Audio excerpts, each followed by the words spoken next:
Good morning. Can you hear me?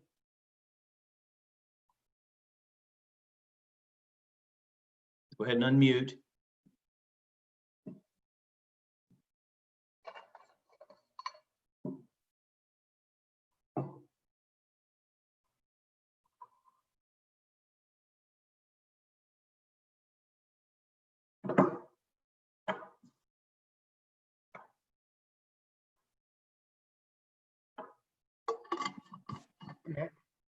Morning.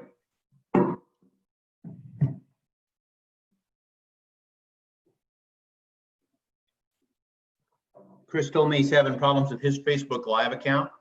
Okay. So I guess I don't know, I think he talked with you about that. Does that make sense? Yeah, we talked yesterday Okay. quite a bit. All right.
Getting everything set up right now, Meg. Good. It's going good.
Testing, testing. Okay, we've got audio.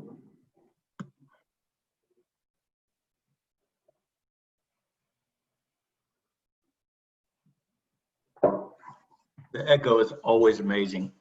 Makes us feel like we're doing something really cool and important. That's because I've got two computers running with speakers. I get it.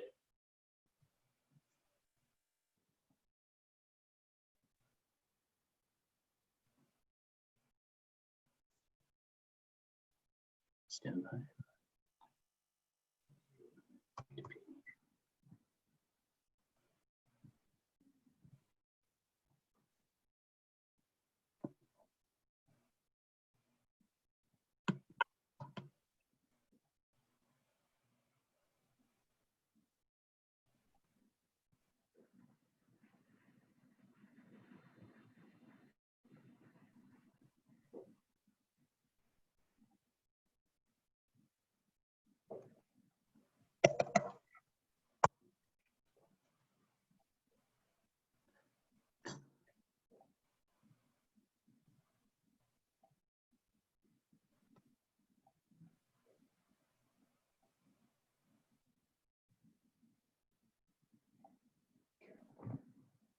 Are we on Facebook? We're getting ready to be on Facebook. I'm just getting everything checked. All right, very good, sir.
Hey, Mick, we're going to go live.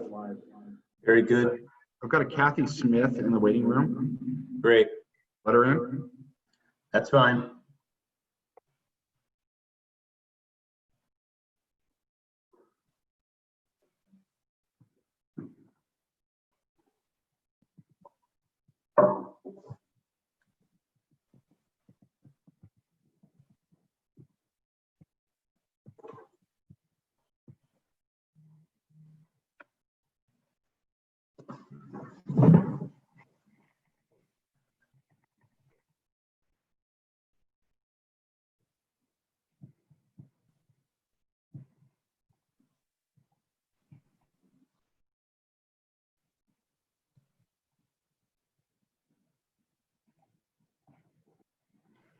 Mick, we're live on Facebook. Very good. Thank you.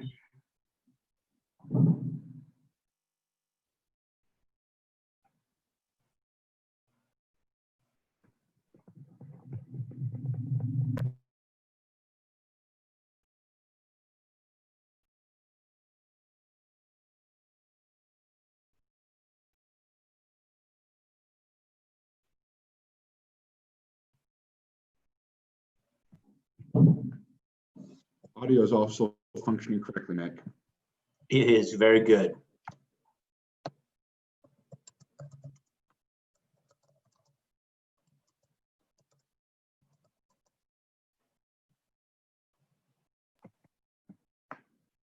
Those who are tuned in on Facebook will see a screen right now. It's a white screen that says Idaho Oil and Gas Conservation Commission with the docket number. And notice the hearing begins at 9 a.m. That's excellent. Are they hearing audio? Yes. Good.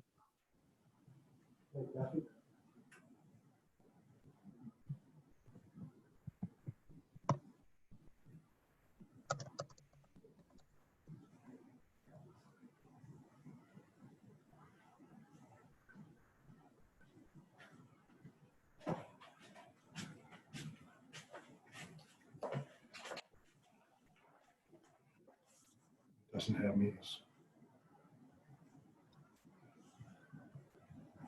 You want Dave Smith? Yes. Universe. Let's see if I can do my, it doesn't show my video. Start video. Do it right there. Just click that. Yeah. Let me get out of the way.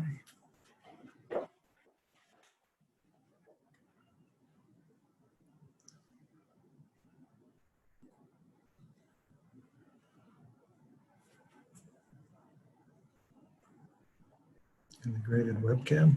Mhm. I seem to have lost audio.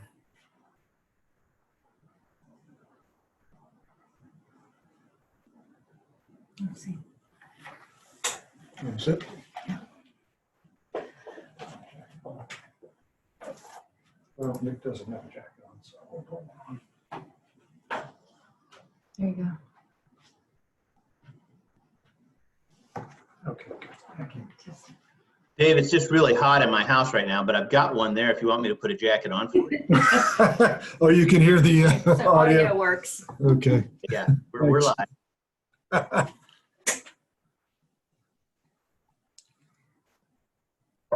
I'm gonna go ahead. Well, I and wasn't sure what everybody would be dressed like, so I put a tie on. Yeah, well, I took my red tie off, so that's positive. I'm gonna switch over. I've still got a little bit more work to do. Thank you. Okay.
I'd like everyone to know, just in case, right now we are broadcasting live on Facebook. We're broadcasting on Facebook Live. We started this early to ensure we could get everything technically aligned before. So while the meeting hasn't officially started, we are public right now, just so everyone knows. All right, thanks, folks.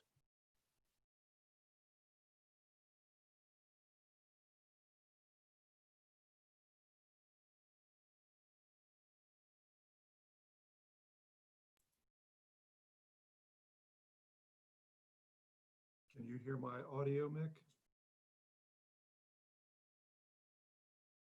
Thank you.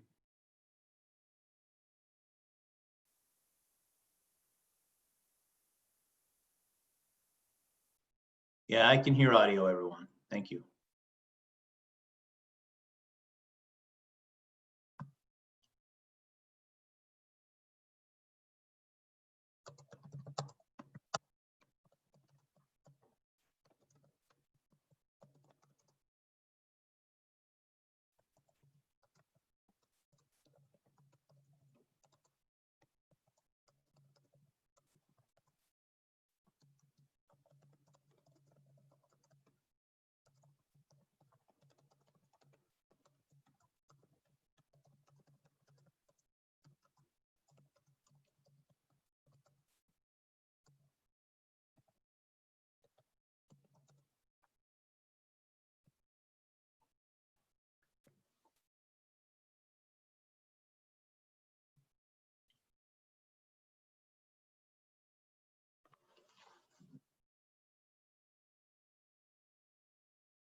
I see we have some additional folks who have joined, especially council. I just want to say again, while the hearing doesn't start until 9 o'clock Mountain Time, we are broadcasting on Facebook Live right now, so everyone knows.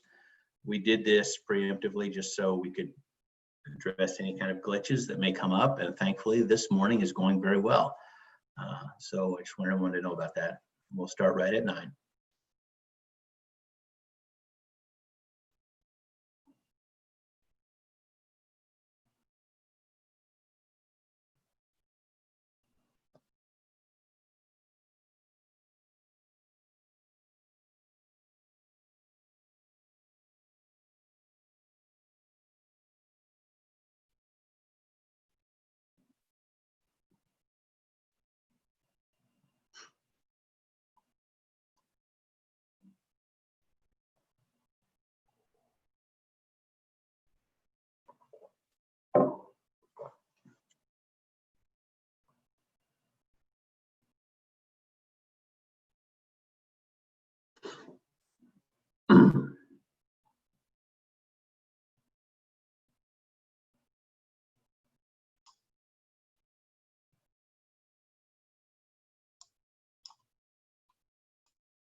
Okay, folks, it's 9 o'clock.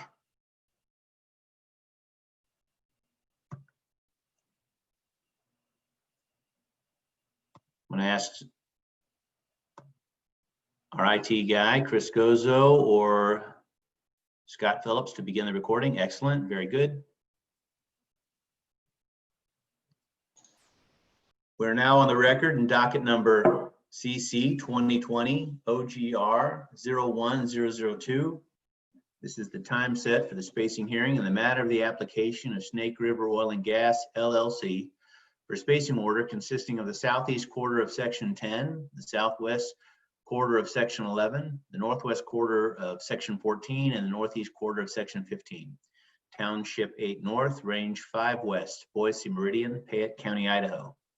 My name is Mick Thomas. I'm the Division Administrator over Minerals, Public Trust, Oil and Gas for the Idaho Department of Lands. I'm also the hearing officer in this matter.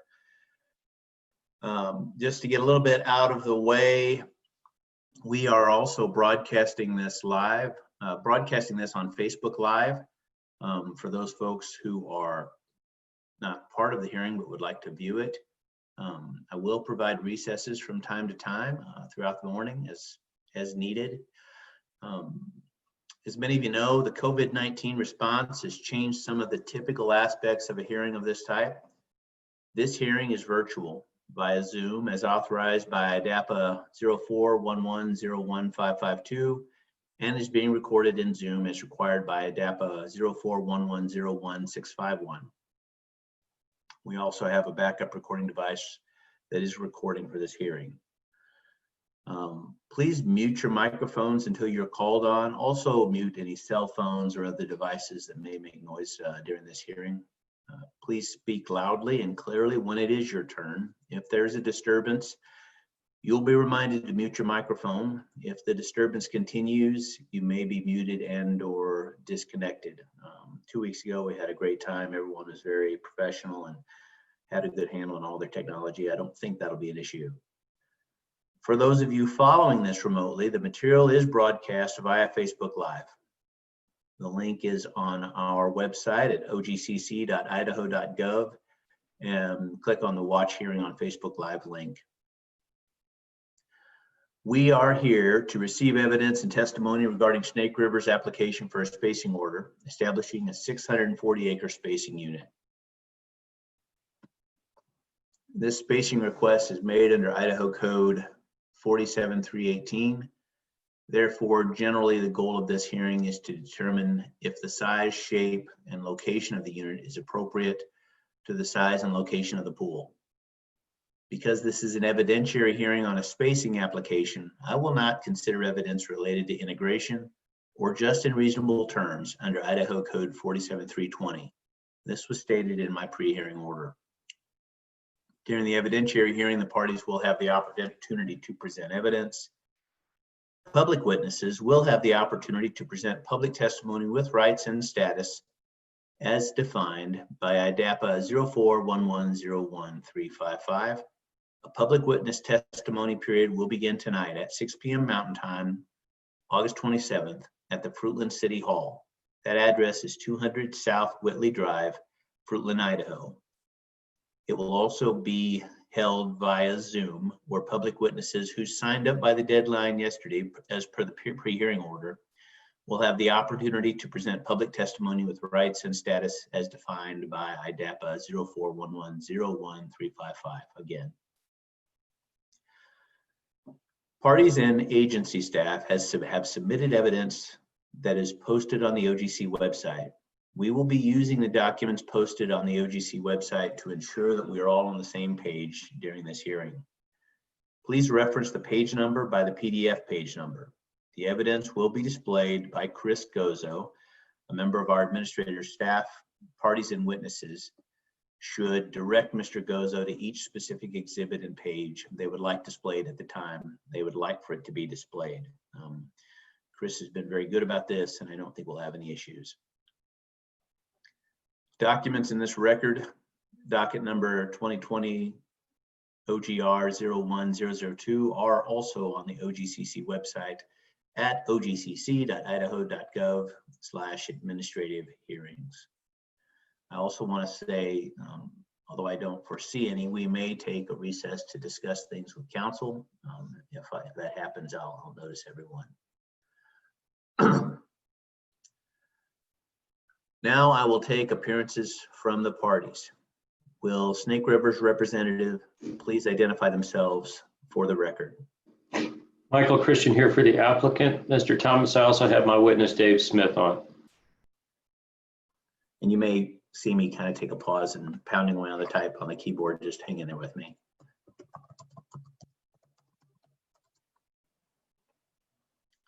Mr. Piotrowski, who do you represent? James Piotrowski here on behalf of Kevin and Marjorie Clevenger and Citizens Allied for Integrity and Accountability.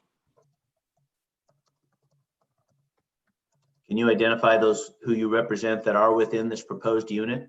I believe the Clevengers are. Thank you.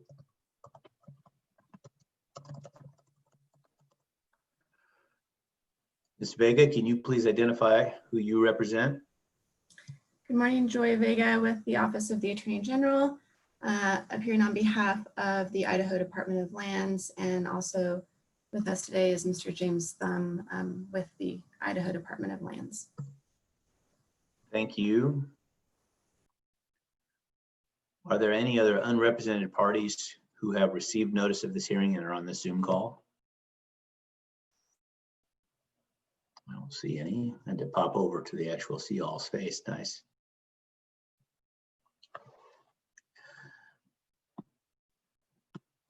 So my order of procedures are as follows. I will allow all parties to make opening and closing statements. The applicant will present first. Then the department will have an opening statement. Before we get into that, I want to ask all of you, do any of the parties intend to call other parties' witnesses independent of the cross-examination phase? I ask this because sometimes, a witness may come up and give his information and his testimony, and I need to know if I need to ask that witness to hang around other than for the cross-examination. Mr. Thomas, for the applicant, we do not. Thank you, Mr. Christian. Neither do I, Mr. Thomas. We wouldn't see a need to do that, as assuming that reasonable room is provided on cross-examination to get the evidence we wish to put in the record. Understood, Mr. Piotrowski. I appreciate that. If you feel at the end of the cross-examination that you may request additional time, please let me know if you don't mind, okay?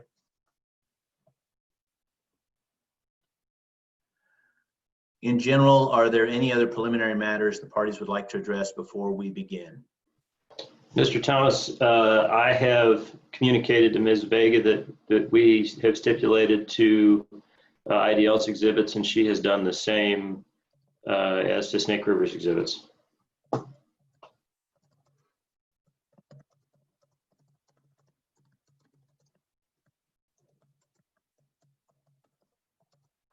Thank you, Mr. Christian.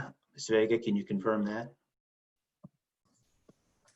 Yes, that's correct. There's stipulations to the admissibility of the proposed exhibits. Thank you. Are there any other stipulations we need to discuss at this time? No, not that I know of. Thank you. Mr. Piotrowski, do you have any stipulations at this time? No, we have no objection to any of the proposed exhibits. Thank you. And with that, Snake River may make an opening statement, followed by Mr. Piotrowski, and then Ms. Vega. I'd like to limit each party to 10 minutes for their opening statement. Mr. Thomas, we don't need an opening statement. We can go directly to Mr. Smith's testimony. Thank you, Mr. Christian. Mr. Piotrowski, do you have an opening statement? Sure. There's no legal basis for this proceeding. There's an existing spacing unit. The law provides for a spacing unit on a geographic basis. Snake River Oil and Gas is seeking to add a second spacing unit on top of existing spacing units, and there's no legal justification or authority for the commission to enter such an order.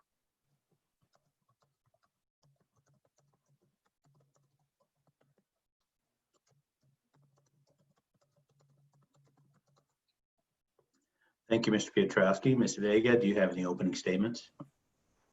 No opening statement this morning. Thank you.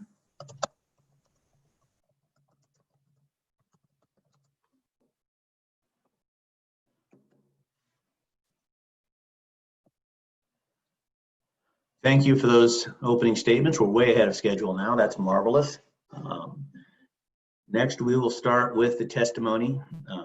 Mr. Christian, as the applicant, you may call your first witness. Thank you, Mr. Thomas. We'd call David Smith. Thank you, Mr. Smith. I will swear you in. I will offer the oath. Do you swear or affirm that the testimony you will give at this hearing is the truth, the whole truth, and nothing but the truth? I do. Thank you, Mr. Smith. Mr. Christian, you may proceed. Dave, can you first state your full name for the record, please? David Montgomery Smith. Can you turn your volume up a little bit, Dave? You're a little quiet. Let me try doing that. My name is David Montgomery Smith. Much better, thank you. Can you briefly summarize your educational and professional background? I earned a Bachelor of Science degree in geology from Virginia Tech in 1983. I have 37 years of oil and gas exploration, development, and property acquisition and divestiture, both domestic and international. I worked for Zenith Exploration in the early 1980s.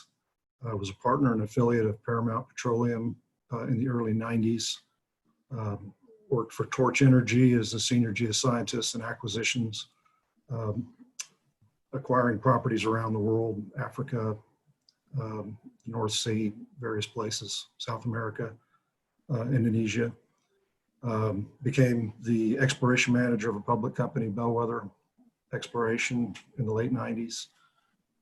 2000, I began work as exploration manager for Alta Mesa Resources. Worked for them for about 19 years, became the vice president of geosciences for them in early 2000s. Have you been involved in the exploration for oil and gas in Southwest Idaho? Yes, we and our partners began exploration in approximately 2011. I became much more involved in 2012.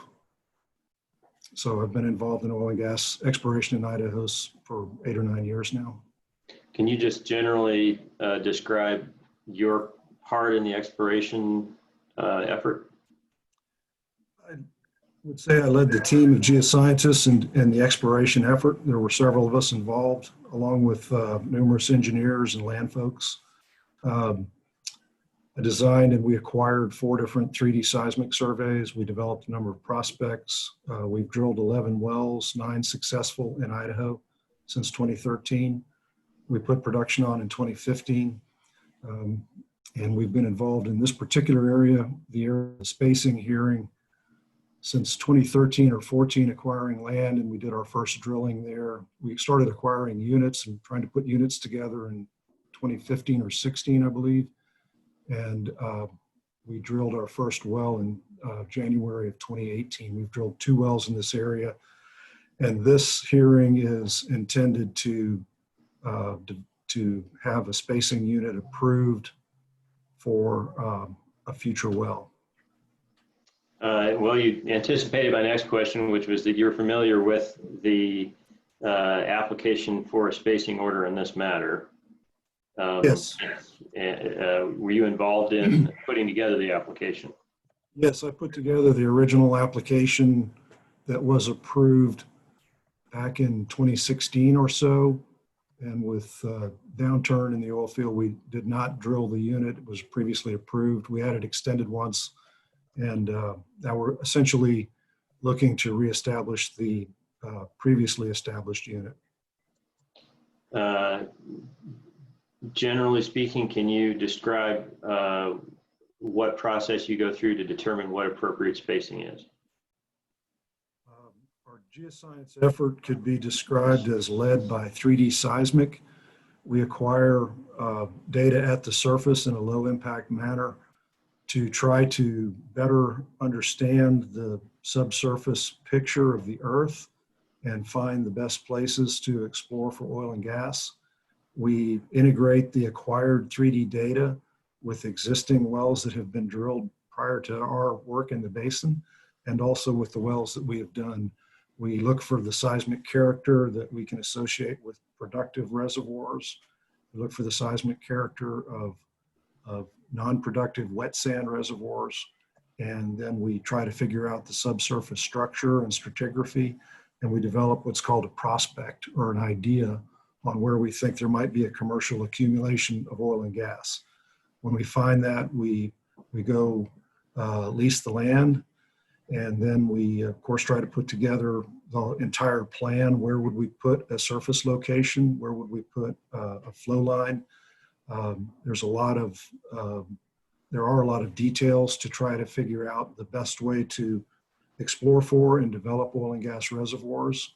And in this particular area, it's somewhat complicated by the fact that there is a small town, Fruitland, Idaho, that we, number one, had to acquire the data around, but also we do our best to limit our impacts on the surface and put our oil and gas activities away from the town. In those cases, many cases, it requires putting a surface location some distance away and drilling directionally. And that's the case here. You indicated that you take information from other wells that have been drilled in the area as part of determining the likely spacing area here. By that, are you referring to well logs and well test data from other wells? Yes. And what other wells have been drilled nearby that you've looked at for this particular application? All the wells in the area, a small number of wells. There was a well in Oregon called the Ida well that was drilled in 1979. There was another well drilled by a previous operator, Bridge, called the May 113, that was drilled in 2010. And then new information that we acquired was acquired in the drilling of two wells, the Fallon 110 and the Barlow 114. All of those wells are incorporated into my analysis. Specific to the sand that you're targeting here, was that sand encountered in the Barlow 114 and the Fallon 110 wells? Yes. In the Barlow 114, we encountered approximately a 230-foot gross interval of the target sand, which we call sand D, and we had 134 feet of net pay, or gross pay, about 109 feet of net pay.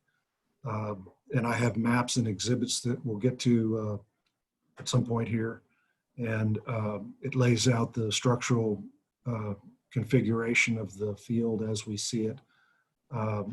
There was a well that Bridge drilled to the east of us that found about a 40-foot clean D sand, and then another 150 or 200-foot section of shaly sands, and some sands were good quality. It was all wet and low off to the east on the other side of a fault. Our Fallon 110 well was drilled northwest of this area, and we encountered our primary objective successfully there, two objectives, sand A and B, and we continued the well deeper to test the deeper section and evaluate that, and we encountered sand D low and wet as expected over there to the northwest. Okay, you were involved in the preparation of Snake River's exhibits for this application? Yes. Mr. Gozo, can you pull up the first slide of the PowerPoint exhibit that is Exhibit SR1? Yes, let me get that pulled up, Mr. Christian.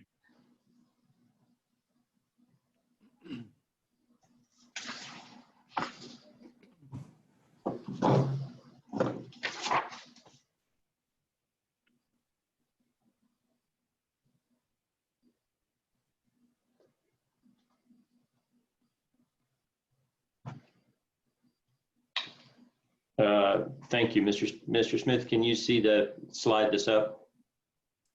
I can, that's slide 2. We could back up one slide. There we go. That's slide 1. Here we go. Okay, for the record, you prepared the PowerPoint file that is Exhibit SR1? I did. Okay. Looking at the first slide, which is currently on the screen, can you briefly describe what it depicts? I can. The first thing to notice, there's a grid of sections, and you can see that the lowermost on the left, the southwest, is section 15. On the right is section 14. Upper right is section 11. Upper left is section 10. The proposed unit that we're discussing in this hearing is, have referred to it as Unit B. The adjacent 640, or well, it's a different size unit now to the west, was called Unit A.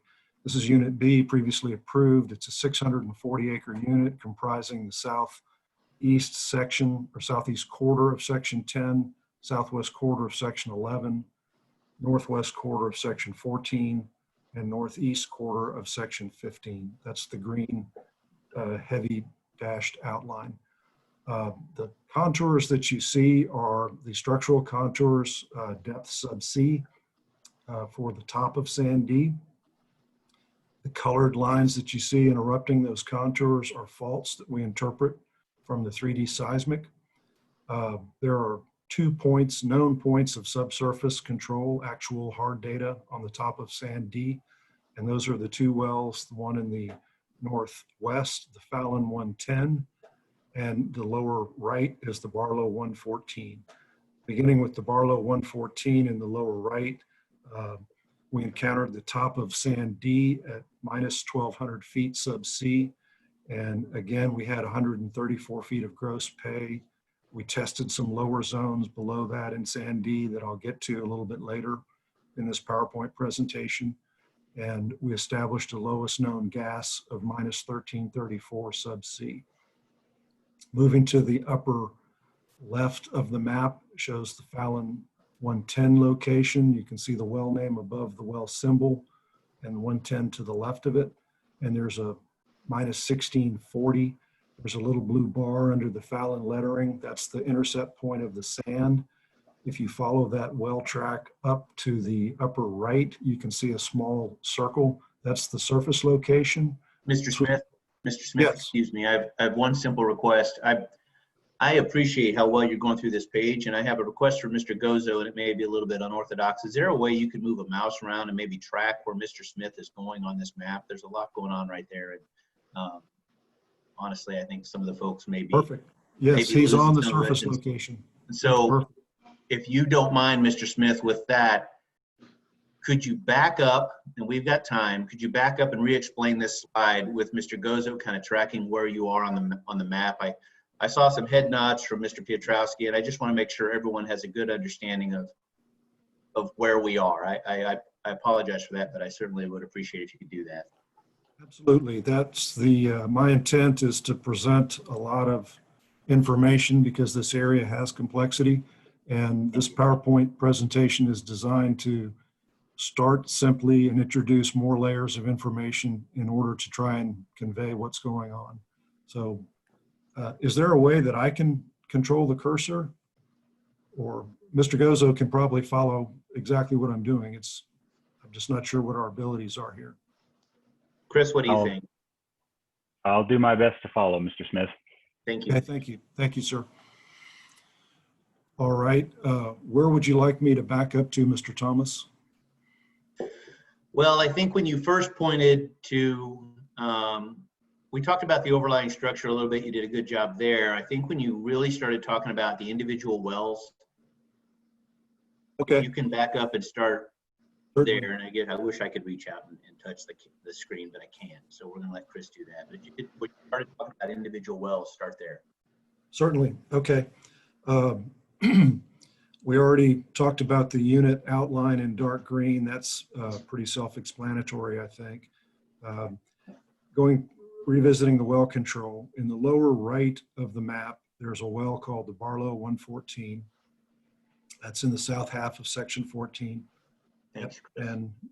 And there's a box around it. We encountered that well, the top of sand D, at minus 1,200 feet subsea. That well has 134 feet of gross pay. We established lowest known gas at minus 1334 subsea. The next known point of subsurface control is in the northwest part of the map, the Fallon 110. You see the symbol there, where the well symbol itself, that's the bottom hole of the well. Where you follow the little dashed line up to the upper right, that's the surface location there. The well was drilled vertically for approximately 2,000 feet and then kicked at approximately a 25-degree angle to the southwest. This was necessary because we wanted to set up outside of town. We're in a pasture across a river from town. Town lies on the south side of the river. And this way it gets our drilling operations, which can be a little noisy, and pipelines and everything out of the way of the town. If you follow that track from where the blue box is, the surface location down, when the well bore and the dotted line is the well bore itself, under the text that says Fallon, you see a blue dash. That is the intercept point of sand D, and that's at 1,640 feet subsea. So you can see right off, that's 440 feet low to the Barlow well, which is at 1,200 feet subsea. So that's known control. The sand is present there. It's thick. It's about 300 feet gross thick.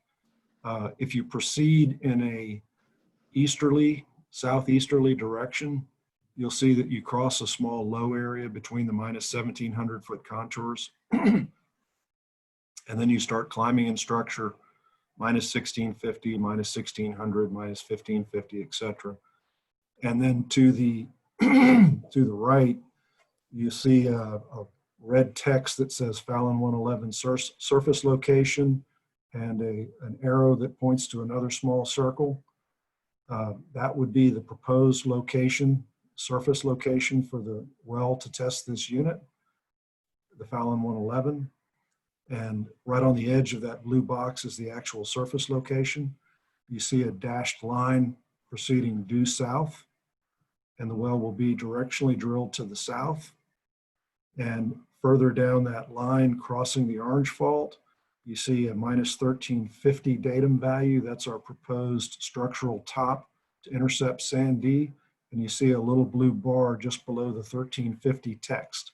That's the proposed intercept point in that fault block. Proceeding south of there, you can see the total depth of the well where it says Fallon 111 underneath there. It will drill deeper section. A lot of times we drill these wells a little bit deeper to see what's down there. This is exploration. So I think we've covered what I'd like to cover on this map. Are there any questions by anybody before I move on, or should I just move on? Dave, let's move to the second slide. Mr. Gozo, if you can move to the next slide. Okay. As you'll notice, this map is the exact same map that we looked at in the previous slide, but I've added some more color to it, and I've added some more information. Revisiting the wells to the upper left, there's a little text box that says sand D is low and wet. And again, you see where we encountered it in the Fallon 110. Down to the lower right, you see again the Barlow 114. And there I've put a dashed outline at the minus 1334, 1,334 feet subsea. And I've put a little text box there that says proven LKG minus 1334 subsea. I've also used a colored hash to identify the proven productive area by the Barlow well, Barlow 114. Moving to the north of that area, you see the prospective area that this unit is designed to incorporate. And you also see 5 red lines on the map. Those red lines are 3D seismic profiles. We have acquired 3D seismic in this area on an 82.5 foot by 82.5 foot bin spacing. And so there's a tremendous amount of information that goes into the ability to produce this map and show where the prospective areas are, where the productive areas are, and so forth. The red lines, again, are 3D seismic profiles. I wanted to get a representative sampling of the seismic data in this area at the request of James Thumb with IDL. And so this map you will see in the following 3 slides as an index map. And what you will see is there are 4 roughly north-south lines, and they are D, A, B, and C. And then there's 1 west to east line, E. And as we go through the next 3 slides, we will be moving from west to east, showing this 3D seismic data in concert with the integrated subsurface data to establish the facts upon which our interpretation is based here. Dave, before we move on to that, can you, with reference to this slide, describe the constraints to the prospective area for the proposed spacing unit? I can. So there's a lot of information obtained in the seismic data. One of the primary things that we see is the actual structure of the subsurface. Are there faults? What's the dip? Does it dip south, east, west, north, etc.? And there's also amplitude information which we used to help predict the possible presence of gas. We see in this area, and turning to the area that's outlined with the hash that says prospective area, below, south of the orange fault, north of the green and the blue faults, it looks, if you will, like a duck's foot perhaps, pointed to the northwest.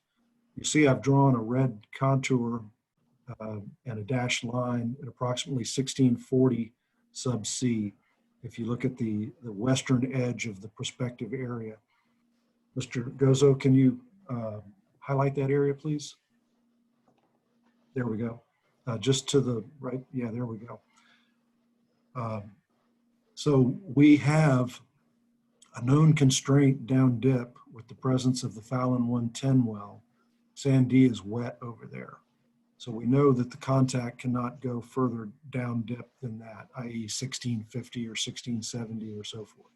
Also, where Mr. Gozo has drawn a box, you see a green fault there terminating. These faults are small in offset and they're small in length.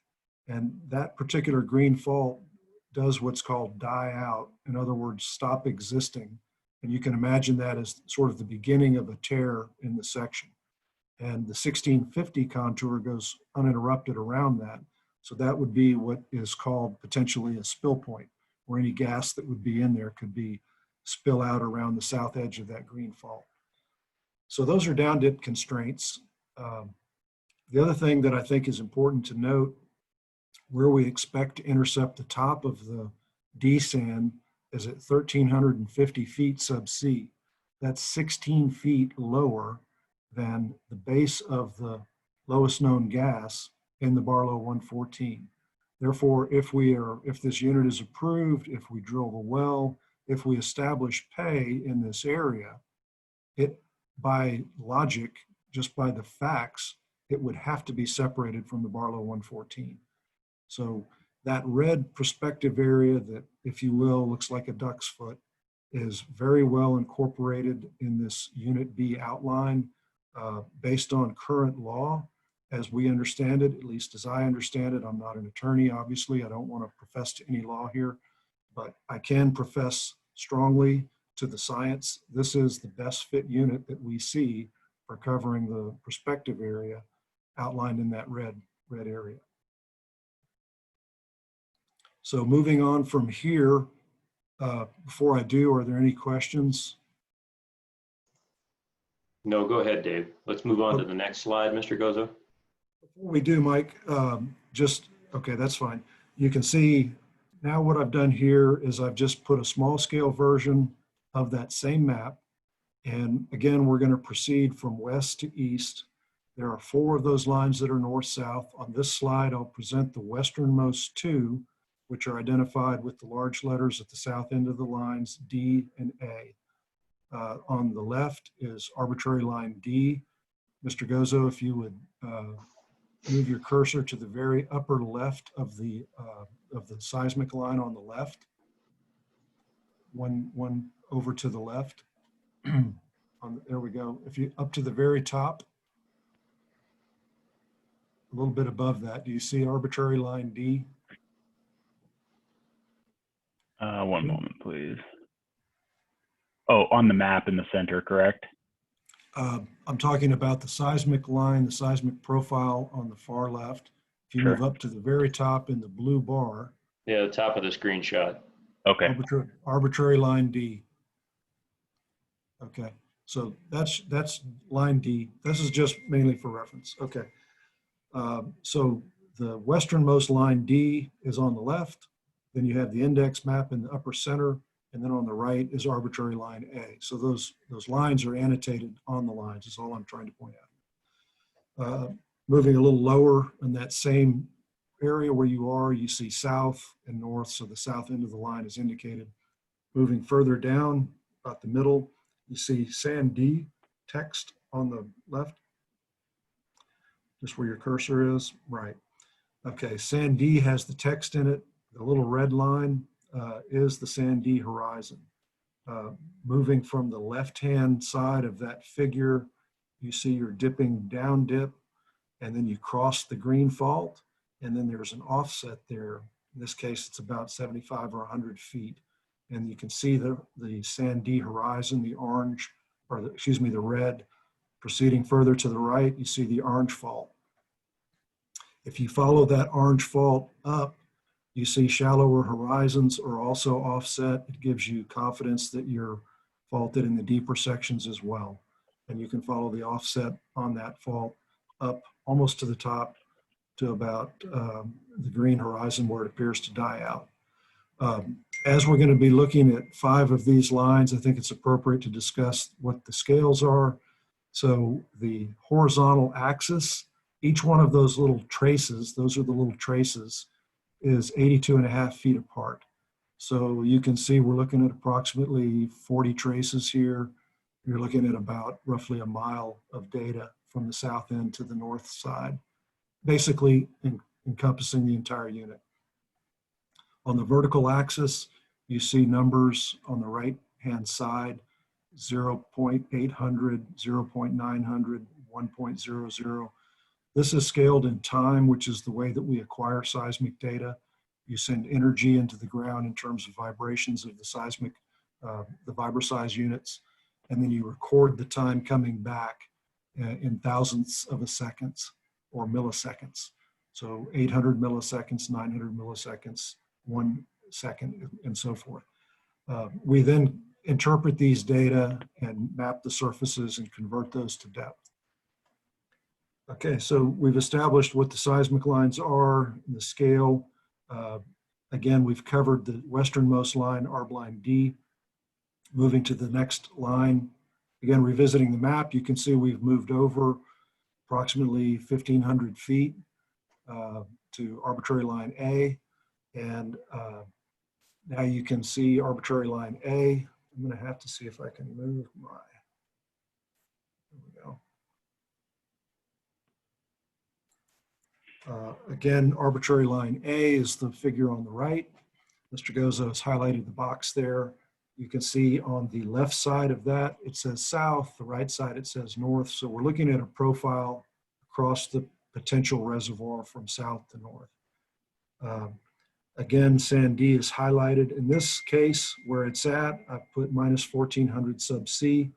That is from the depth map. And you can see where it is. It's the red horizon following that to the green fault. You see there's offset there. It's faulted down approximately 150 feet or so. And then you can see that it continues over to the orange fault, and then it's dropped down, and then it continues on to the north. Both of these lines establish, if you will, the fat part of the duck's foot. Looking at the index map, we'll next proceed to the two easternmost north-south line. And so if we can move to the next slide, Mr. Gozo. Now you can see on the bottom of the index map C, which is the seismic line on the left, and B, which is the seismic line on the right. Starting with C, again, proceeding from west to east, you can see that on the left-hand side of the figure, sand D is indicated. It's the red line that proceeds to the east. It hits the green fault, and then you see a small, you see a blue fault right next to it. This is the area right where the green and blue faults intersect. You can see the fault the green and blue fault combined drop the sand about 150 feet down to the north. Also new on this profile, you see a black line coming in from the north, moving to the south. If you move to the top of that figure, you see Fallon 111 at the top. That's the proposed well bore, the Fallon 111, and you can see it crossing various faults and horizons as it drills south, as it drills deeper and deeper, and you can see the proposed intercept point down in the fault block of test that we're going to test. You can also see that the orange fault and the blue-green fault combination, that space is narrower. We're getting up near the narrow part of the duck's foot. So you can see the offset on these faults quite well. Moving to the next fault, or the next seismic line on the right-hand side, as we pass over the index map, you can see that's indexed as line B. And on this particular traverse, this azimuth, we take it straight through the Barlow 114 well. Referring to the map, you can see how that goes. And then it goes across the complexity of the faults. Where Mr. Gozo has highlighted sand D, you can see it's at 1,200 feet. And you can see above the upper part of that figure, Barlow 114, you can see a dashed line that comes down, and the top of the sand is established and proved in that well at minus 1,200 feet subsea with about 134 feet of gas pay. Also, you can see that the faulting is very narrow, and you can see the separation of the green fault. And going down thrown to the green fault, i.e. to the right, you can see the sand D horizon in red, and then also crossing the blue fault, and then also crossing a small splay fault, which is more of a tomato colored orange before it cuts the orange fault. You can also see a dashed line coming in from the north. That's the proposed Fallon 111 wellbore. So you can see this line is in a complicated part of the structure. I wanted to reintroduce some clarity to this situation. So I thought it would be appropriate to put a west to east line in there to better image this. So if we go to the next slide,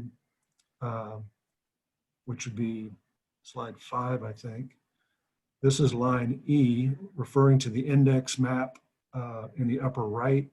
You can see the E, so we're looking at the west to east line. If you follow the line on the map, you see that it crosses the green fault, it goes across the prospective reservoir, goes across the proposed intercept point for sand D, and then it crosses the faulting to the right of it, to the east of it.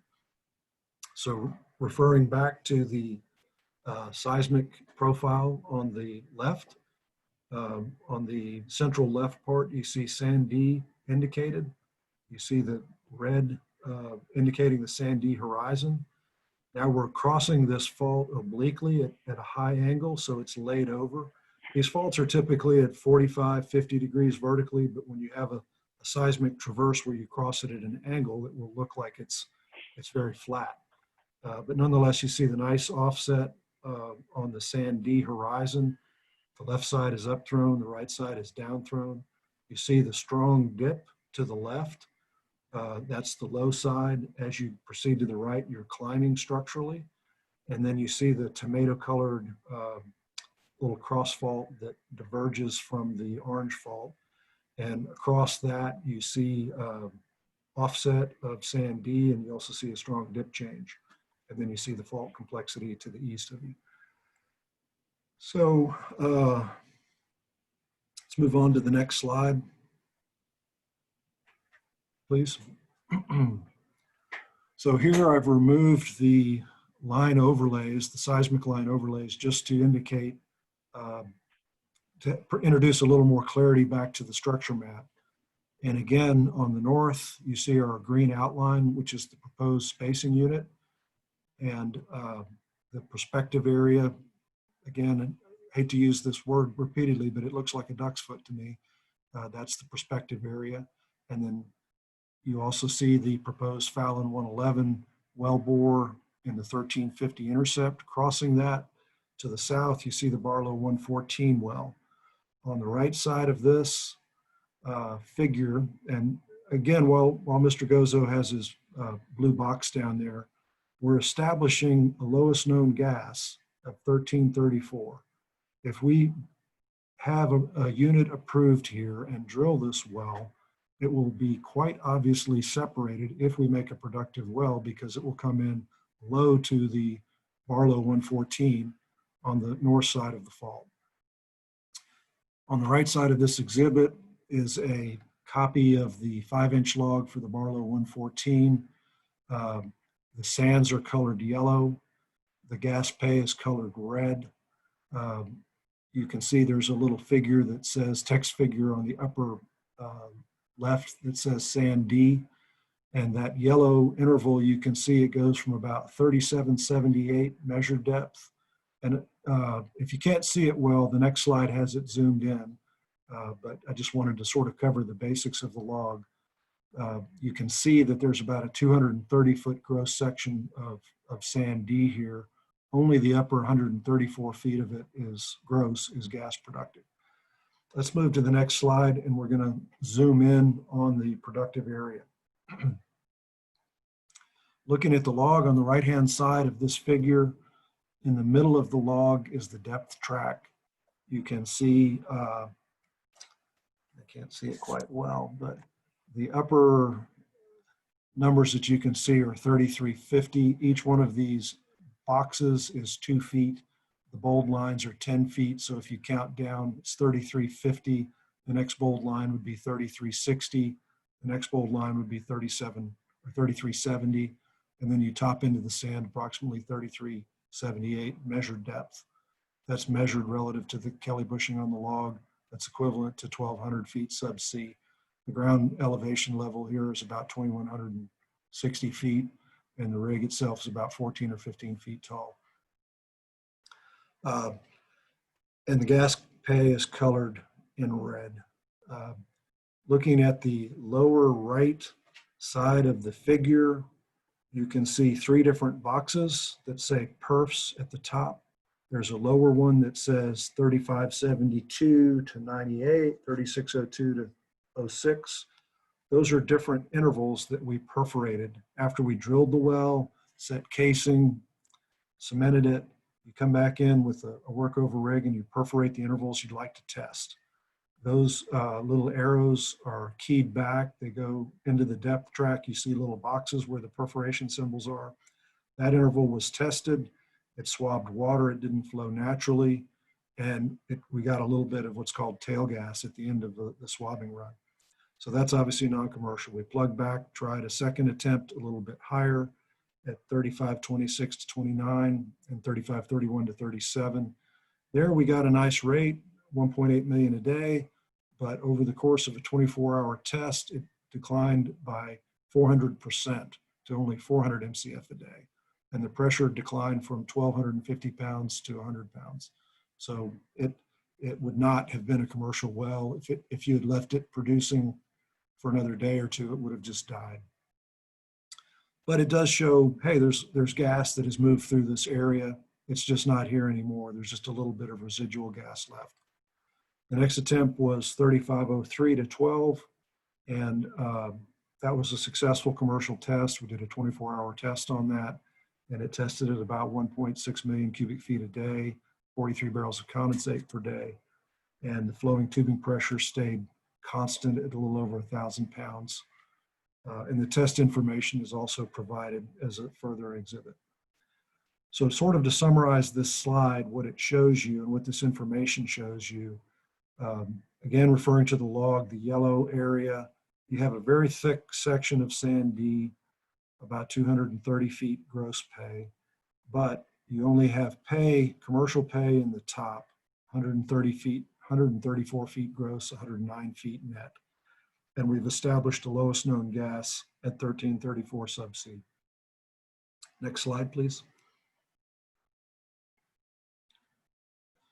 This is just a, Mr. Thumb with the Idaho Department of Lands asked us to provide an ice pack map, which I've done here in the lower right on a 20-foot contour interval that shows the pay encountered in the Barlow 114 well. I've kept the fault outlines on this map. And then again, we show the prospective area up in the northwest of the Barlow unit as defined by the faulting, which I've demonstrated with the 3D seismic and limited by the subsurface control. Next slide, please. These are a series of answers to a letter that Mr. Thumb sent us after we submitted the spacing application. I don't know, Mike Christian or Mick Thomas, if we could have some guidance. I don't know if we need to go through these individually or if this is just for the record.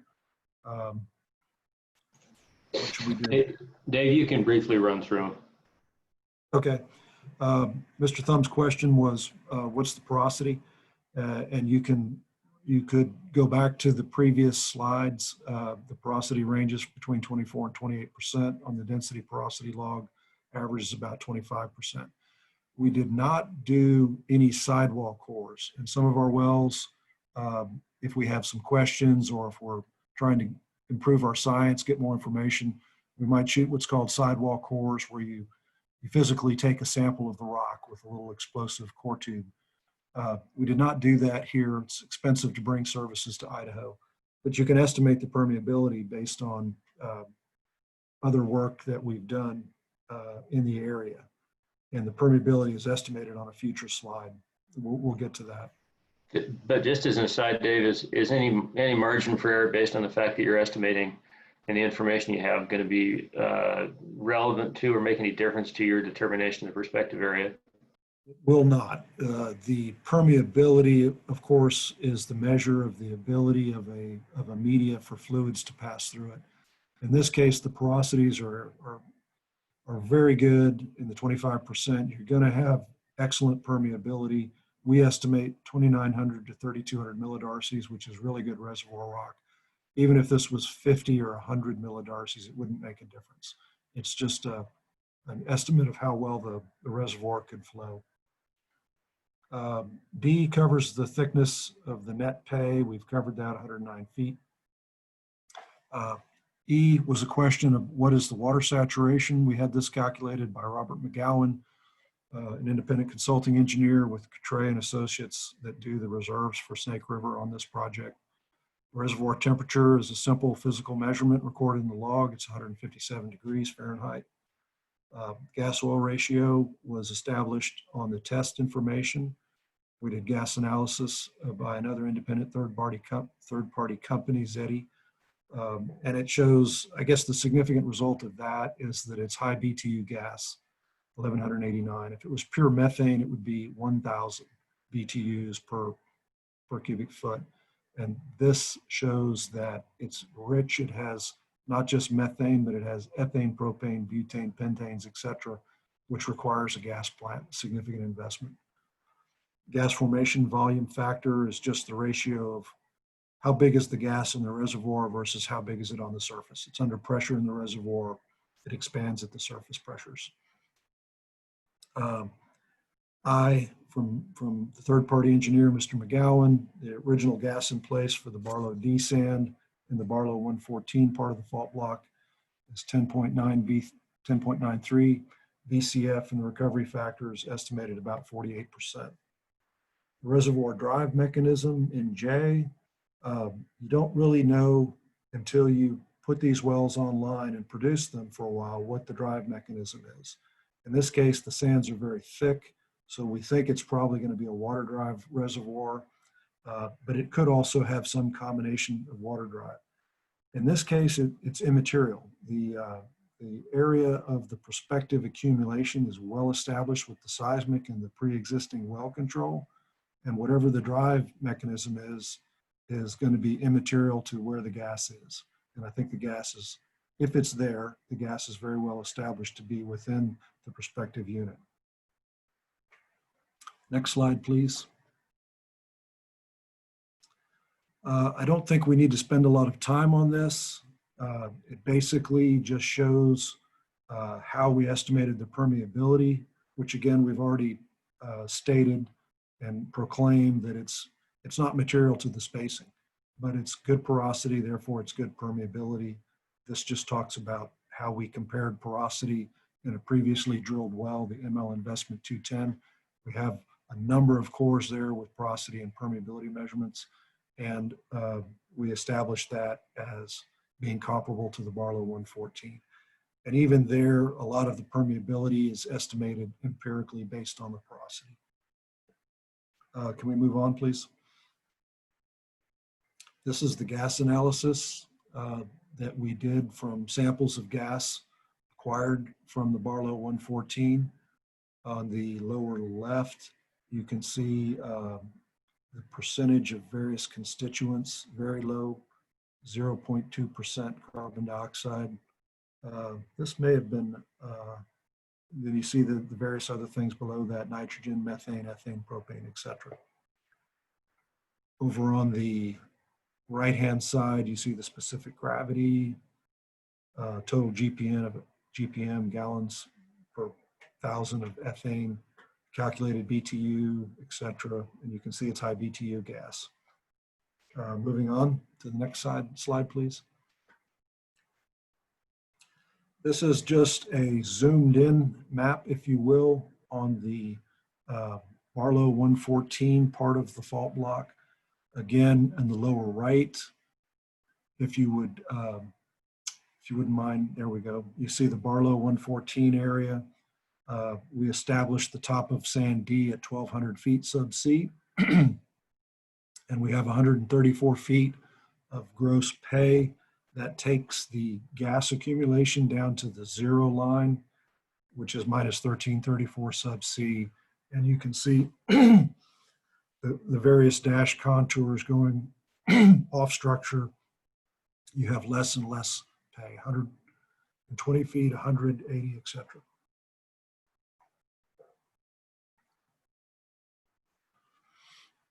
And also of significance, excuse me, you can see the Fallon 111 proposed well coming in from the north with the proposed intercept point of, our prediction is minus 1350 subsea.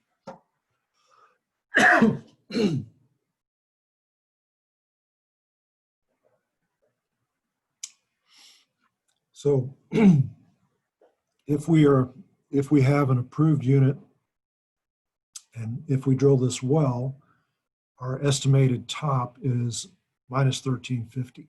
Again, this is an estimate based on seismic. This is a frontier area. It could come in a little bit higher, could come in a little bit lower, but it should be close to that value. But assuming it comes in at that value, that's 16 feet low to the lowest known gas in the well on the south side of the fault, the Barlow 114.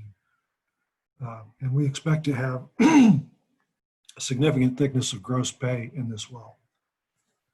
So to me, I think we're at the end of the presentation here. We presented the evidence that we have from a scientific basis. We have very high quality 3D seismic data that establishes the structure of the sand D.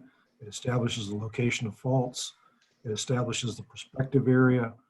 I didn't put an amplitude map in here, but I noticed in the IDL's presentation, they included an amplitude map that we had submitted some time back, 4 years ago. When we originally applied for this unit, it was approved. The amplitude values also are coincident. They have the same shape as the structural prediction. That's a significant result because the gas-water contact will form a common boundary. And so that gives you a really good idea of where the potential gas accumulation is and is not. So I think that really concludes what we would like to present technically. And I think it's clear that the prospective area that we're intending to form a unit on here is separated from the Barlow 114 area of accumulation. Based on Idaho law, as it has been explained to me, you can put another well in a spacing unit if it's in a separate source of supply.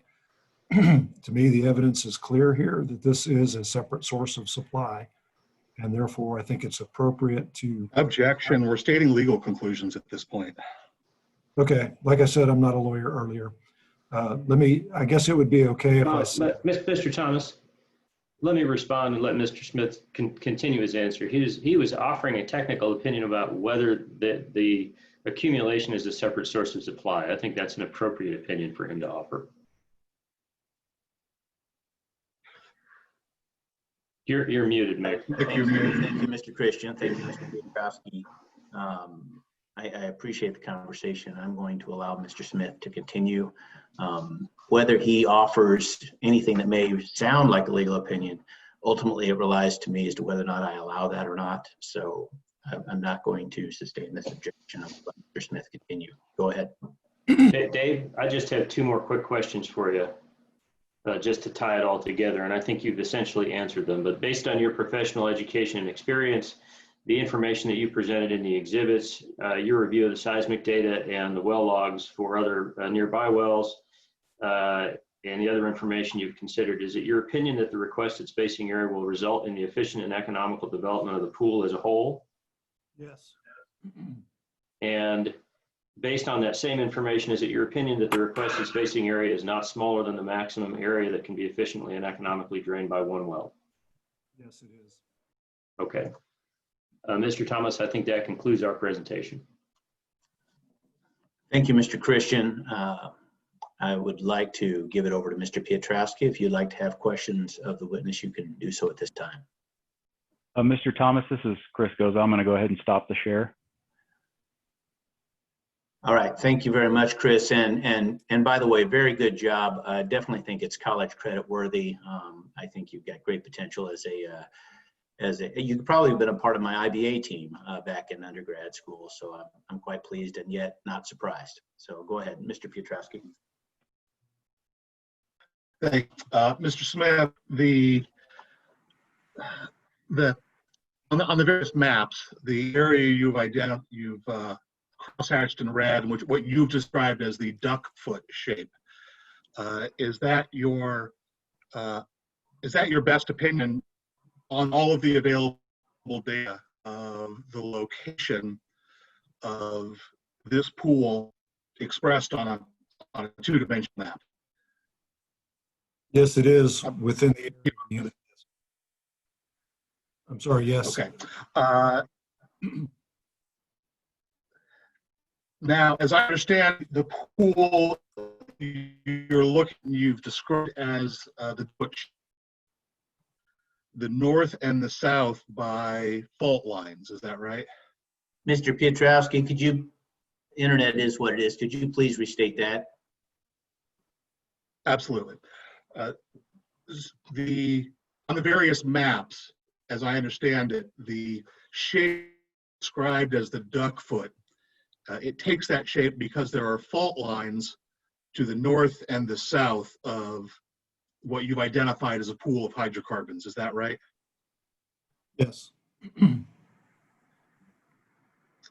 And the potential well, what's been identified as a potential Fallon 111 well, would such a well be capable of draining hydrocarbons either to the north of the northern fault or to the south of the southern fault?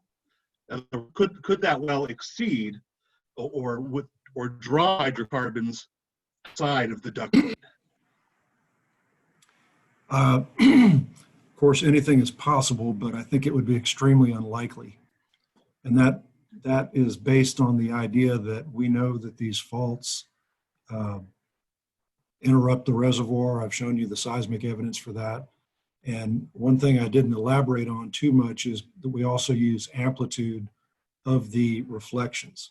And we have well-established analogs that show when you have gas in these sands, it changes the velocity of the sand. You can physically measure that. It changes the velocity of the sand and it changes the density. Therefore, it changes the seismic response. And so we can look at the seismic response before we drill, before we have any hard information in terms of a well with a log through it. And you can make an estimation on where the gas is and where it is not.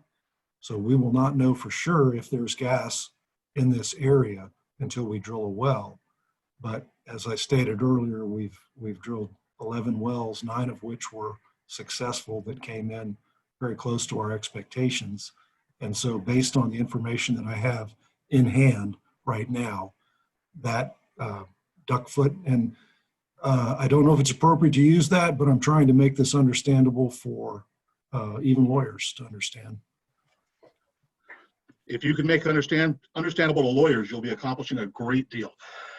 That was a joke, and please don't take offense. And I know we have other people on Facebook and whatnot, and some people are scared of what we do, and we're just trying to make it as simple as we can.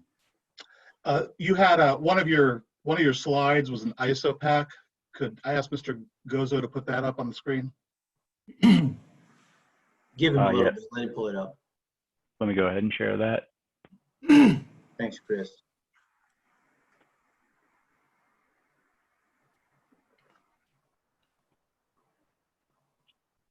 And do we know what slide that was? This is the production test. Now, Mr. Smith, do you know do you recall which slide it was that had your ISOPAC map? The last slide has it, and also I think the last slide is probably the clearest to look at. Yes. Perfect. Thank you, Mr. Goza. I'm sorry, was that the very last slide of the presentation or the one we stopped at? This is it, Mr. Gozo. You've got Okay. it. Okay, so in this particular representation, the area to the, I want to say to the lower right, which would be south of the green fault line, that's the pool that's reached by the existing Barlow 114 well. Is that correct? Yes. And where there is the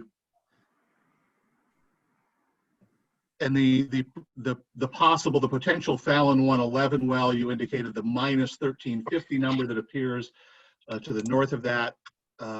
That's the point where the potential well would intersect. Is it the top of the sand or is that the bottom depth? Top of the sand. Okay. The structure map contours are contours on the top of sand D. Okay. And so assuming a well were to be drilled there and you found hydrocarbons and, based on the best knowledge available to you and the best information available to you, it all, turned out the way you think it will. Is there any chance that such a well would end up withdrawing hydrocarbons from the area to the south of the Green Fault in the Barlow 114 well? As I stated a little bit earlier, anything is possible, I suppose, but it would be extremely unlikely because Right. For this accumulation to be as I've predicted it here, as we, and not just me, but our other geoscientists on the team, we map it the same. It would have to be separate. If you communicated across the fault, it should have the same water level, i.e. 1334. Okay. Subsea. And is the same thing true of the areas north of the orange shaded fault line? That it's very unlikely that you would be able to extract any hydrocarbons from north of that fault? Well, I don't see any evidence for gas accumulation out there. There's no amplitude. The amplitude is confined to this area of the red hasher. So therefore, I don't think there's any gas out there. And so if there's no Okay, gas so look, out there, it couldn't communicate.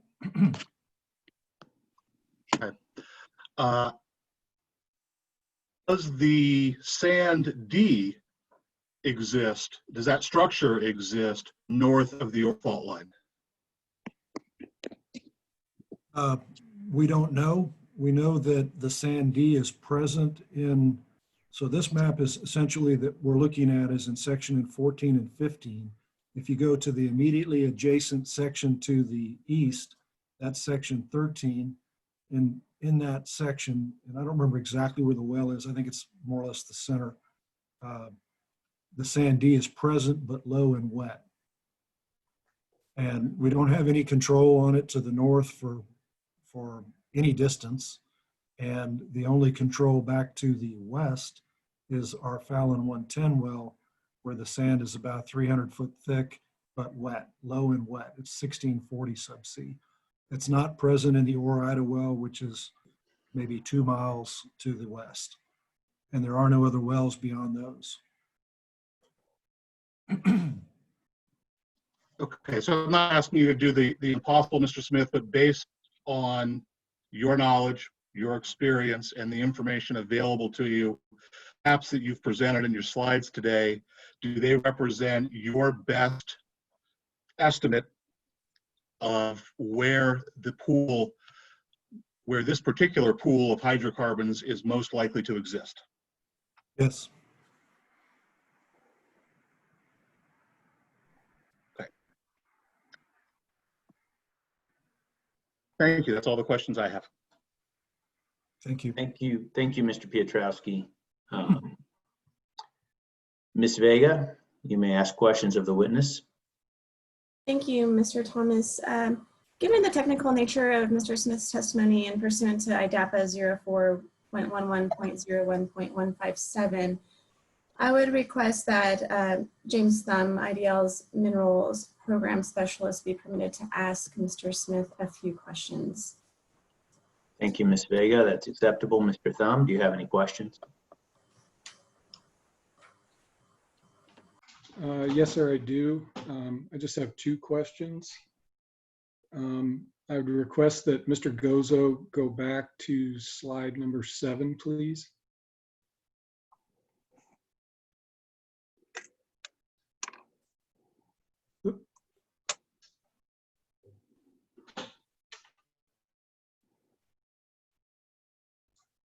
Mr. Thumb, that's page 7 of the document. Yes, I'm sorry. Page 7 of the document, which is the 5-inch Barlow 114 log. Okay, one moment.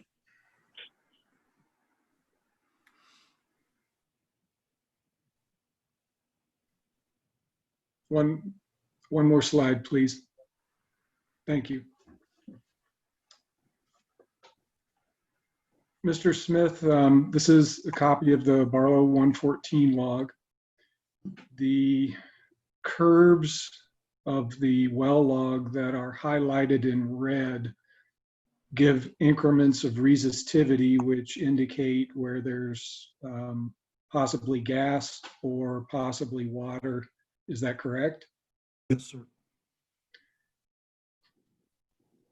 So based on the intervals that are colored red, what is your estimate of the resistivity cutoff in ohms between a productive sand and a wet sand, or a sand that is non-hydrocarbon bearing? That's an excellent question. And what we see, that is one of the challenges of log interpretation in this basin. You need to understand what's the resistivity of the, or RW of the native formation water. These waters were, it was basically a big lake. And so the salinities are low. we've seen RW vary quite a bit in reservoirs around the basin. In this case, roughly 10 ohms would be what we would think would be commercial versus non-commercial. And it's not a perfect cutoff, but it's, I think, a reasonable one based on the results of the testing in this well. You can see that some of the intervals that we tested below in the lower set of perfs from 3572 to 98, the scale of this is, let's see this, 0.2 to 200 ohms. And you can see the lower set of perfs, the first attempts from essentially 3572 to 3606. That first main bar would be 1 ohm. The little division on the very far left would be 0.2 ohms, then 1 ohm, and then the next major division is 10 ohms. So you can see that the resistivity curves are reading in the nature of 5 to 7 or 8 ohms. We tested water from that zone with a little bit of gas. Moving up to the second set of perfs, you can see that the resistivity curves, the induction curves that you were talking about, they're basically just tapping 10 ohms. In one case, it's slightly over 10 ohms. So you've got a little bit more gas saturation. But the results of that test were strong rate initially, but declining dramatically over a 24-hour period, and the pressure declining. So that tells you pretty clearly right at 10 ohms, you've got some gas, but it's not commercial. Moving up to the third set of perfs, the 3502 or 3503 to 12, you can see you're reading more like 20 ohms. So, and that's commercial. And then the vast majority of the pay above that is productive. Thank you, Mr. Smith. Mr. Gozo, can you go to page 8, which I believe is the next page? Thank you. So, Mr. Smith, the map that is shown here depicts several faults in green and blue and orange. These faults on the amplitude map that was submitted as part of the initial application, which will be shown in my presentation in a little bit. There are indicators on the directions of these faults. In other words, which is the up-thrown side and which is the down-thrown side. All of these faults that you're depicting, would you characterize these as normal throw, meaning that there is a normal offset from high to low versus a reverse offset? Yes, these are all normal faults. And I didn't display the symbols. I probably should have on this map because it's relatively not a lot of complexity. On some of the other maps, there was a lot going on, and I didn't display the symbols. But I felt like with the arbitrary lines, you could see the direction of the throw with the arbitrary lines. But to answer your question, Mr. Thumb, yes, the faults are normal faults. They are not thrust faults. These are just normal sedimentary faults. So based on that, can you say in general then that the structures that are depicted on your maps, the highest structure is to the south of the green fault, then the next highest structure would be that area between the green and the orange fault, and then the lowest part of the structure would be north of the orange fault?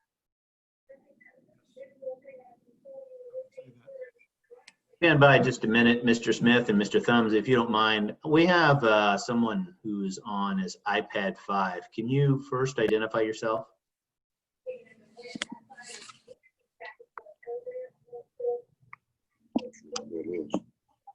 Nick, I think that's Chris Weiser. He's attending to his wife's in a hospital visit down in Houston, and I believe he's listening in on his iPad. Can you ask him to mute it? I just texted him and chatted him. Okay. Apologize. Well, it's totally fine, especially given the circumstances. Chris we've might been be able there. to mute him as the host. Well, yeah, let's hold on until we can mute him to make sure we don't get into any kind of, bam, it's muted. Excellent. Okay, I apologize for that interruption, folks. Mr. Thumb, Mr. Smith, please continue.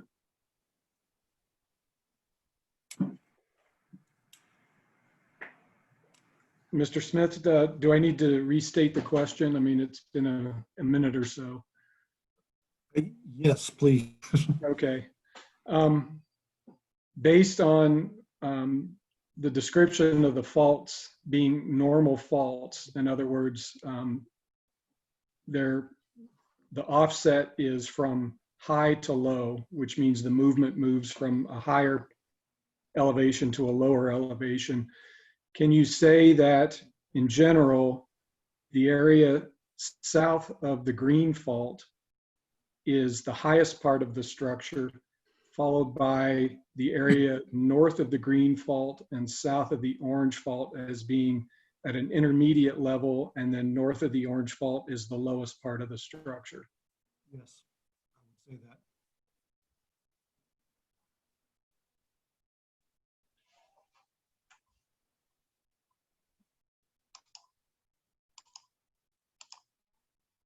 I would say that. Can you hear me, Mr. Thumb? Yes, I can. Okay, I'm sorry.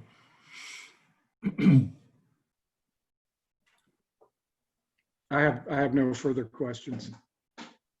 Thank you, Mr. Smith. Thank you.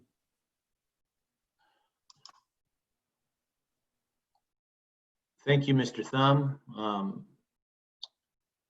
Ms. Vega, do you have any more questions of the witness? No more questions, thank you. Okay, thank you. Mr. Christian, do you have any redirect for this witness?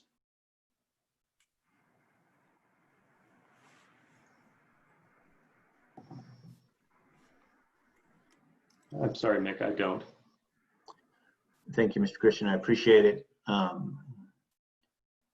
Mr. Smith, thank you for your time today. I've got a few questions I'll ask, and just for clarity, you may have answered them in some way so far. If you don't mind just indulging me. Going back to where we started, you gave a history of sort of what you've done in the industry and your relations with Altamesa. Can you clarify your relationship with Snake River at this time? Certainly, Snake River Oil and Gas have been partners of ours through their affiliated company, Weiser Brown, for a long time. They originally wanted to explore in this basin, and we were partners with them when they started acquiring land, and at some point in 2012 or so, we tried to make an attempt to do a joint venture with a previous operator in the basin, Bridge Energy, and they were a very thinly capitalized company. They ended up having a lot of trouble, so we and our partners ended up buying them out. And the company that I was with at the time, Altamesa, took a larger position, and so we started to spend more money with shooting the seismic and drilling wells and whatnot. But Altamesa is no more, and Snake River and other partners have bought them out. And I'm continuing to work with the Snake River people, myself and some of the other geoscientists that were previously there.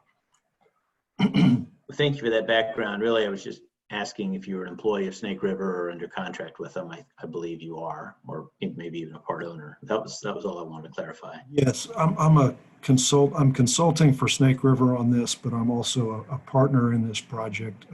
I participate in drilling and have participated in drilling all these wells personally. So I'm an invested person in this.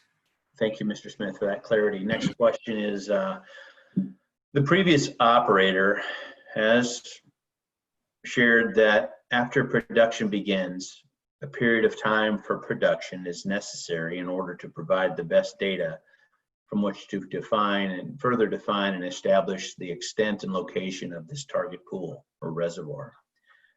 Is Snake River Oil and Gas asking for that in this instance And I mean, just from a technical perspective, can you confirm or say that's needed or not needed? I don't know that I'm the appropriate person to answer that, but That's fair I think we have a pretty good idea of where this gas is, and we feel like this is the unit. So I think we would like to see a permanent spacing unit to define that. Thank you, Mr. Smith. A few more questions. And I think this has already been talked of. If you look at the area, you know, a little bit north of the 640 unit, there's a little finger that goes out beyond that. It's a significant distance from the well, but yet it is part of the pool that you're saying is potential. Do you think that there's potential drainage in that finger or not from this proposed well location? Are you talking about the very northwest part of the unit? Yes. That is, again, this is sort of a pre-drill estimation. I just try to interpret the data honestly and be objective about where the line is. There would be a little tiny bit if the amplitude map perfectly reflected the ultimate disposition of what we found. But that area that we're looking at there is tiny. It's maybe a half an acre. The other thing I would say is if Mr. Thumb mapped this data, or if another scientist mapped this data, it could vary a little bit. These are our best interpretations based on, I would say, very high quality 3D seismic. But if it did go that far, it would be pretty insignificant. Thank you, Mr. Smith. One more question. You've covered a lot of different material today, and so I'm just going to ask you a clarifying question. Page 4 of your affidavit, says that the proposed well is located in the southeast quarter of Section 10.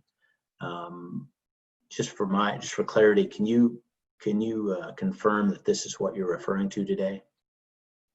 Page 4 of my declaration. Say that again. Oh yeah, I see you're right. Yeah, it should say goes well in the southeast quarter of Section 10. Yeah, actually that looks like language that was left in there from our Fallon 110 application. The proposed well is actually, the surface location is in the southwest quarter of Section 11, and the bottom hole would be in the northwest quarter of Section 14. Well, I appreciate your clarification on that, and that helps us a lot. Clarify a little bit of what you were saying today.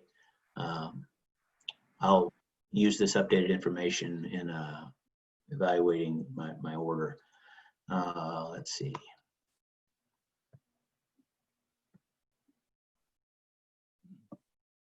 I think that is the extent of my questions from Mr. Smith. Thank you. Mr. Christian, you may call your next witness. I have no other witnesses, Mr. Thomas.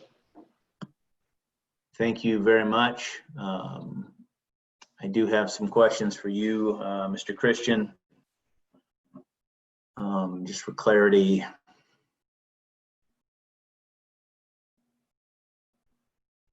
Did you notice the people who own land in the overlapping portion of the unit, specifically the quarter of Section 14?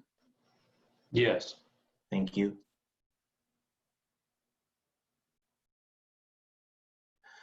Also, the applicant states that in the order establishing the spacing unit that no more than one well shall be drilled to and produced from the common source of supply for the unit. How do you propose that in order to find the common source of supply?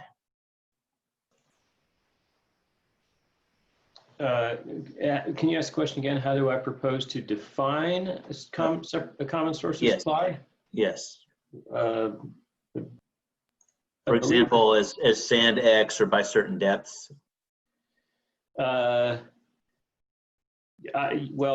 I mean, given Mr. Smith's testimony, I would identify it as sand D and identify it by depth, although, you know, I would say pending actual well drilling results, because your actual depth may vary by a couple of feet.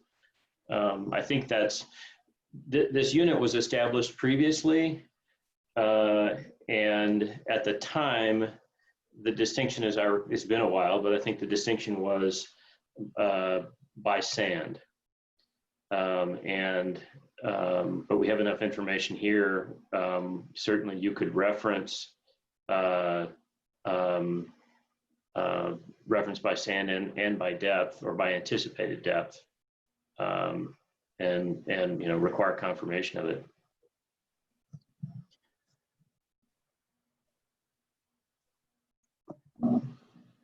Thank you, Mr. Christian. Let me pop back out here.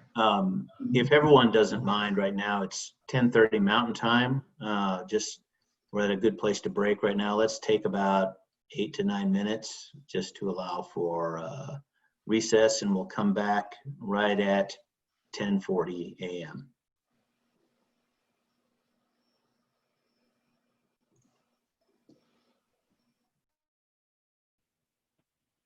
Recording has been resumed, Mr. Thomas. Thank you.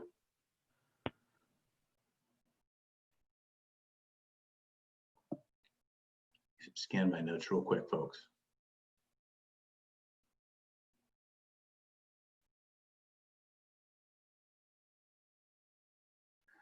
Okay, well, that concludes the applicant's presentation at this time. Ms. Vega, see if I can find my notes here.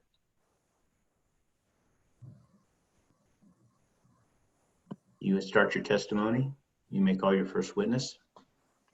Thank you, Mr. Thomas. I would call Mr. James Thumb, please. Mr. Thumb, I will now offer you the oath. Do you swear or affirm that the testimony you will give at this hearing is the truth, the whole truth, and nothing but the truth? I do. Thank you. You may, Ms. Vega, you may proceed. Thank you. Mr. Thumb, will you please introduce yourself and state your name and how you're employed? My name is James Arthur Thumb. I work for Idaho Department of Lands as a minerals program specialist. How long have you fulfilled the duties of the minerals program specialist? Approximately 2.5 months. Prior to being the department's minerals program specialist, did you work as the oil and gas program manager for IDL's oil and gas division?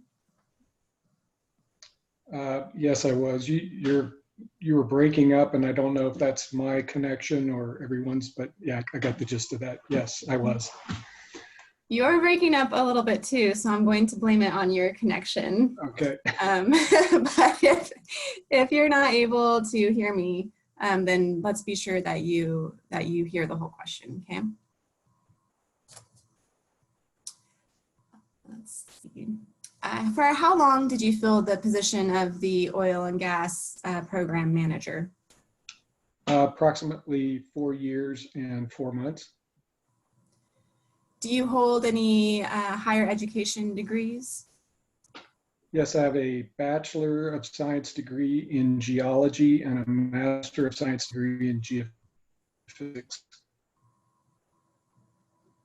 Was your last degree that you identified a Master of Science in geophysics? That's correct. Prior to working for the Department of Lands, did you have employment in the oil and gas industry? Yes, I was. I've been employed approximately 35 years, both by various oil companies in the industry, major companies and smaller companies. I also had a consulting business for 10 years, so I've looked at projects mainly in the Western Hemisphere, North and South America, Gulf of Mexico. I've also worked on geothermal projects, coal bed methane, and underground gas storage projects.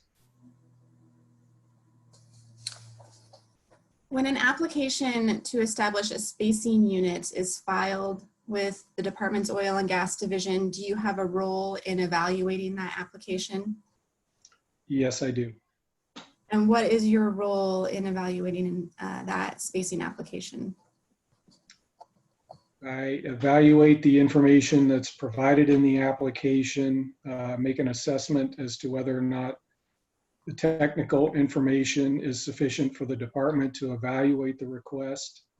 And then we can also, I will ask the applicant if there is additional information that they can provide to help support their request.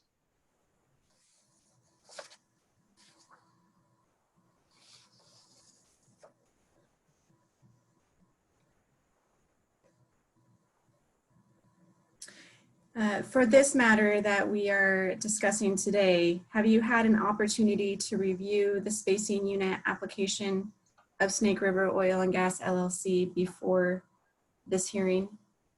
Yes, I have. And have you also had an opportunity to review the applicant's exhibits that were circulated this past Monday? Yes, I have. Have you also listened to Mr. Smith's testimony today? Yes, I did. Based upon your review of the pending application, the hearing exhibits submitted by the applicant, as well as Mr. Smith's testimony, have you received sufficient information in order to make a report regarding the pending spacing unit application? Yes, I have. Based upon your, let's see, Mr. Gozo, would you please pull up IDL's Exhibit 1? I can, one moment.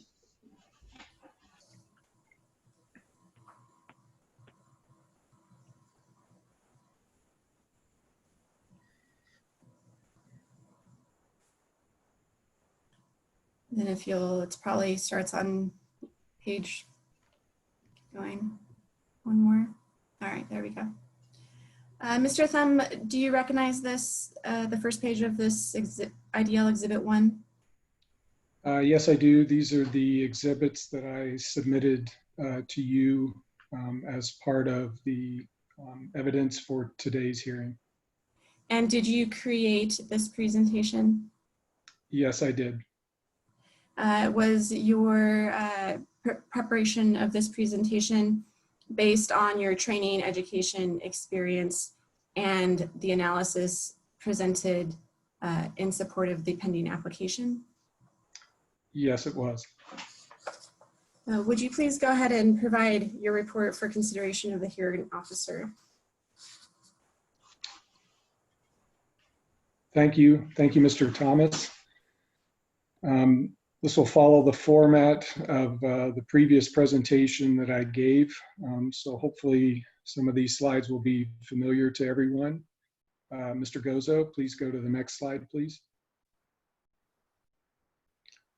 This is just an area map of what the operator refers to as the Harmon Field area. This map depicts the various applications, existing spacing units, and spacing requests that have been submitted by the applicants out here. It also includes locations of the wells that have been drilled in the area that have been used for technical analysis. The area that we're discussing today is the light blue box, which contains the highlighted yellow area that says Docket CC-2020-OGR-01-002. So this is a request for a 640-acre spacing unit in the area that's referred to as the Harmon area. Next slide, please. If I can interrupt real quick before you go to the next slide. Mr. Thumb, from the testimony provided by Mr. Smith, it sounds as though there was a prior application for a spacing unit that was approved for this same 640. Is that correct? That is correct, and that's indicated just below the yellow area. The spacing and integration request at that time was designated as CC-2016-OGR-01-005, and it was for the same area. And if you recall, was that spacing unit that was approved, was it a temporary or a permanent unit? At the time, I think it was, I don't recall, but I believe it was temporary, which is why it's now expired. And that was going to be my next question. Is there currently an order of the oil and gas, or on behalf of the oil and gas division at IDL, that establishes a spacing unit on the 640? Not at the present time, no. Thank you.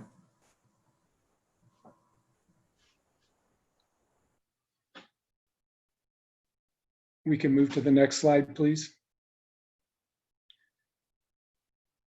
This is just the same area depicting a cross-section that was submitted by the applicant in the supplemental declaration of David Smith, was called Exhibit A, and this was submitted, I believe, on or around June 2nd of this year. There were 3 wells shown in there. There was the May 113 well, the Barlow 114 well, and a possible proposed Fallon well in the middle. This was just provided to depict where the location of that cross-section was that was provided by the applicant. Next slide, please.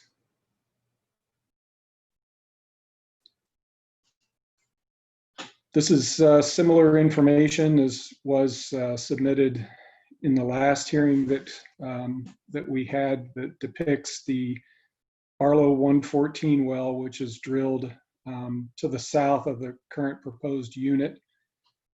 This well encountered gas and hydrocarbons within the Barlow well, and that log is depicted on the right-hand side. The horizontal red section depicts the areas where the wellbore was perforated in what the operator refers to as the Barlow, or the top of the D sand, which was also productive in the Barlow 114 well. There were 3 separate intervals that were tested. So the information on this display represents what was submitted to the department as required of all operators through the well completion tests. One of the items that the department requested was a detailed report on the testing information, and that was provided by the operator as in the spreadsheet that was provided to us on Monday. But essentially what this shows is it represents what areas were tested in the well and well encountered hydrocarbons and where it did not. So the lower section below that blue dashed line, there was an initial test done. That interval was perforated and tested, and it flowed nothing but water. So that test established that there was no producible hydrocarbons in the area below that dashed line in the well. The second test, as reported by Mr. Smith earlier, occurred in the interval that's dated 2/13/2018. And as Mr. Smith indicated, that zone did flow hydrocarbons for a time. The only report that we had prior to Monday was just showing an initial flow rate of some gas, some condensate, and some water. So based on the information that was said by the operator, flow rate out of that well was not sufficient to be productive. So while we indicated here on this log that it could potentially be productive, I think the evidence presented by the operator is that that zone is not productive. The third test, the third zone at the top, is the perforated interval where the hydrocarbons have been verified. And this also goes back to the question that I had for Mr. Smith about the resistivity curve, which on this well, we have not highlighted that in yellow, but it would correspond to the curve that is just, Mr. Gozo, if you have your hand that you can, okay, move it over just to the right-hand side. There's a white field in the middle of the triple combo log. Okay, that's a depth curve. And then if you move a little bit to the right, there's a kind of a multi-lined curve, that one right, that over a little bit more. Come back to the right towards the white zone.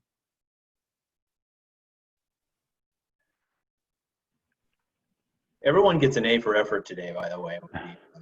Given Mr. Terribly- Go's direction. Terribly sorry, Mr. Thumb. I'll apologize. I'm trying my best here. So there's a white line Okay, yes. in the center of the, Move just to the right, and there's a series of curves. right here. Correct.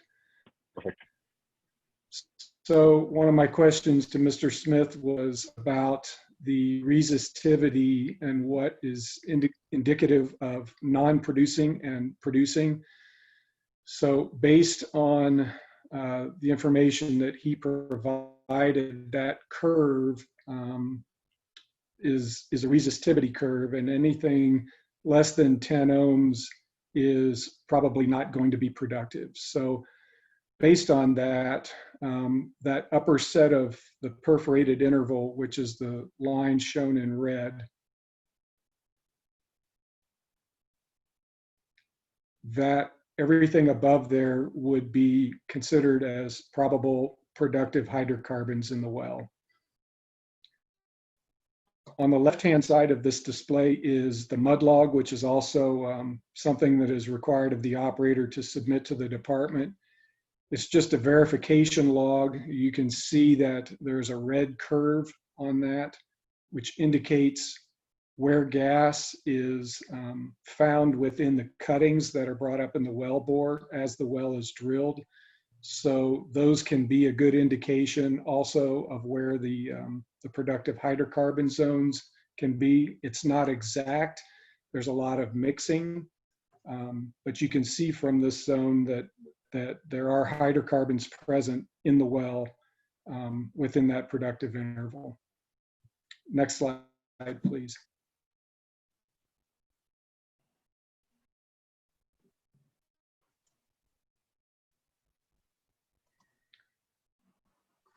This is the Exhibit A, which was submitted by the operator with the application for spacing.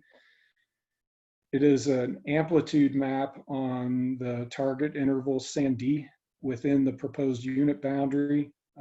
As Mr. Smith stated earlier, the brighter reds and yellows indicate areas where probable hydrocarbons exist. One of my questions to Mr. Smith was about the offset nature of the faults that he depicted. So this map that was initially submitted with the application shows little triangular blocks, which you can see sit to the north of the orange fault, to the north of the green fault, and the blue fault. They look like little tents. And those indicate where the lower side of the fault offset are. So anything where those little tents sit is the lower fault block. Anything on the other side of the fault is the higher fault block. So I just wanted confirmation from Mr. Smith that that the offset of those faults was normal, and that the higher fault block sat to the south of the green fault. The intermediate or the targeted fault block is in between the green and orange, and then the lowest fault block would be north of the orange fault. Next slide, please.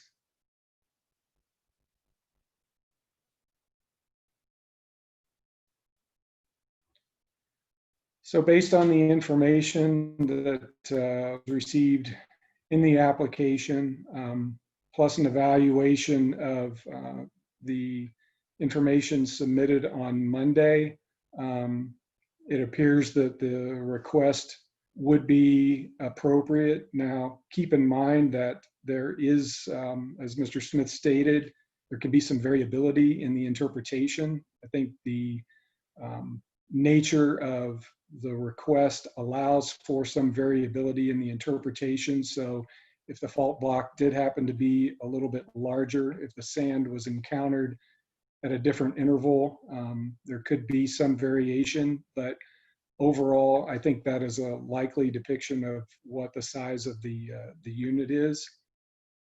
Based on the information submitted both at the completion of the well and on Monday from the operator, the gas oil ratios or gas condensate ratios are appropriate for a gas unit here.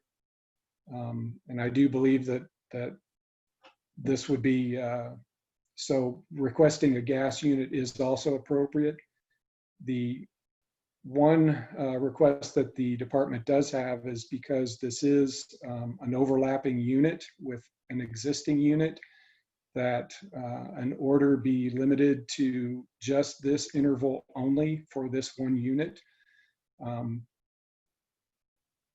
There's a field area can have multiple pools, and multiple pools can exist at different levels, both higher and lower in the stratigraphic section. And in some cases, the pools don't overlap. In this case, they happen to overlap. But because of this, I think the department would request that if any other sands are encountered other than the targeted sand, which has been shown to probably be separate from the other sand that produces in the Barlow 114, that the order restrict the unit to this proposed sand target, and that any other encountered pay sands, the operator would have to come back to the department and make a request for a separate spacing unit. Thank you. That's all I have. Thank you, Mr. Thumb. I have no further questions, Mr. Thomas. Thank you, Ms. Vega. Right now, and to try to keep some order, I'm going to go ahead and allow Mr. Piotrowski to ask the witness any questions. Thank you. Mr. Thumb, so you said the requested unit is an overlapping unit, right? That's correct. And if we could take a look at page 6 of your exhibits, which was the map of the Harbin field. Okay, thank you. Or actually, that one's number, previous page, please. Okay. What's the current status of the spacing unit that was approved in case number CC-2020-OGR-01-005, which covered this same requested unit? Define what you mean by status. Well, a spacing unit was approved in that case, right? Yes, so that unit still exists. It's the order still stands, but no production has occurred from that unit at this point. Okay. And so the current application is to establish a second spacing unit over the exact same 640 acres, right? Can you repeat that, please? You broke up. Sure. So the current application, the one we're here on today, is requesting that a second spacing unit order be issued covering the exact same 640 acres as was approved in case 2016-01-05, right? That's correct. Okay. And it looks like just to it would be the southeast, overlapping to the southeast, the unit that currently contains the Barlow 114 well.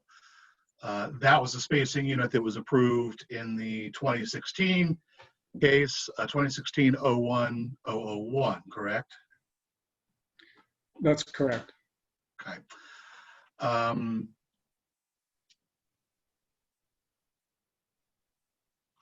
If we could go to the next page, please. And that shows, if I understand, this exhibit shows the currently existing and proposed well sites or drill sites, correct? Two of the wells are existing. The Fallon 111 has not been proposed yet formally. It's been discussed here as a possible location, but it has not been proposed to the department nor approved. And the Barlow 214 is subject to a current drill permit application, right? That's correct. Okay. Is there a spacing unit associated with the Barlow 214?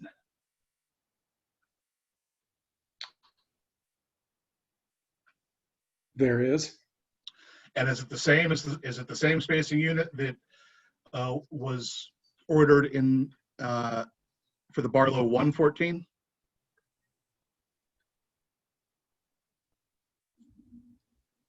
It is within that unit, yes. Is it coextensive with that unit, or is it a different unit?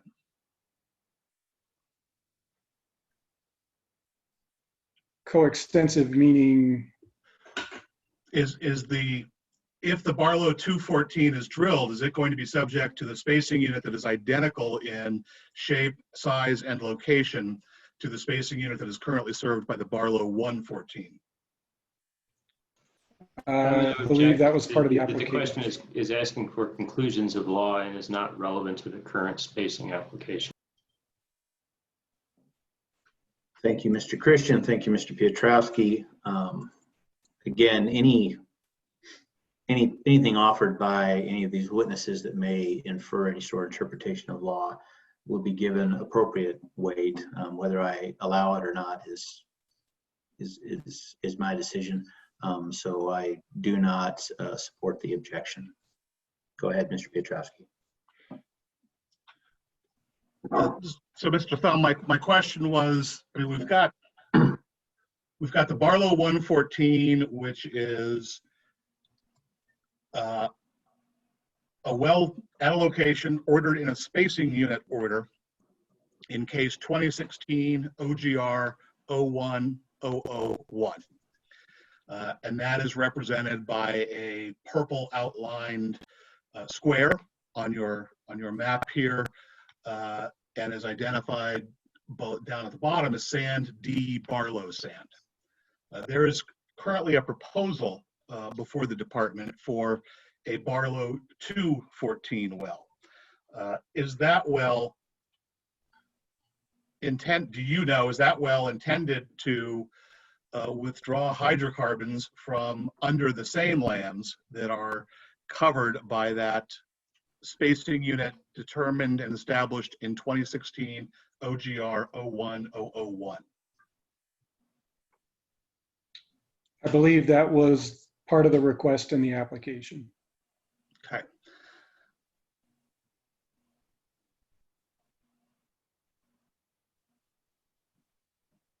Now, in the course of reaching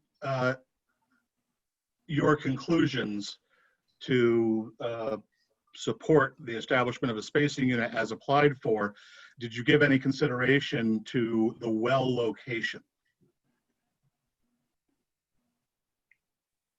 For the current application? Correct. For 01-002? Yes, that's my question. Yes. And did you reach any conclusion about the appropriateness of the proposed well location? It's not a proposed well. They are merely asking for a unit to be established, but there has been a formal request for a well or an exact location for a well, so I can't answer that. Okay. Isn't it true, however, that the spacing unit orders should direct where a well may be drilled in the spacing unit? Mr. Thomas, I would object to that question. Perhaps, so on the grounds that, first of all, the orders that are being discussed aren't in the record. Perhaps it would be appropriate for you to take notice of those and have them in the administrative record since they are being discussed. I'd leave that to your discretion, but that would be a suggestion. And if, I would also object if there's a specific statute or subsection that Mr. Piotrowski is referring to, that he identify that in his question. Ms. Vega, thank you very much. I will, I agree with your statement. And I would say that, 2016 OGR-01-005 is part of the questions I'll have for Mr. Thumb. I'll decide if I'm going to put it in the record at that time. Also, I would go back to Mr. Piotrowski, and if you could help, again, Mr. Thumb is an excellent geologist, but not an attorney. If you could be more specific in your focus, we would appreciate it. Thank you. Certainly. Mr. Thumb, you reached a conclusion that the application should be approved, that a spacing unit should be ordered. With a condition or a reservation regarding that it should be limited to the sand D. I understand that. Idaho Code Section 47318, subsection 4, requires that an order establishing spacing units shall specify the location for the drilling of a well thereon. Did you give any, in reaching your conclusions and your recommendation, did you reach a conclusion about the location for the drilling of a well in this requested unit? I did not, because an exact well location was not requested. It was merely a request to establish the boundaries of a specific unit. There was discussion of a potential well location, which I looked at, but that was not part of my evaluation as to whether or not to approve the actual unit. So is it correct to say then that your program has no recommendation one way or the other regarding a well location on this proposed unit? I just did not evaluate a well location. Okay. And so your recommendation was not based on a well location, is that right? That's correct. Okay. And no specific well location has been, I think you said no well location has been requested of your program. Is that right? That's correct. Okay.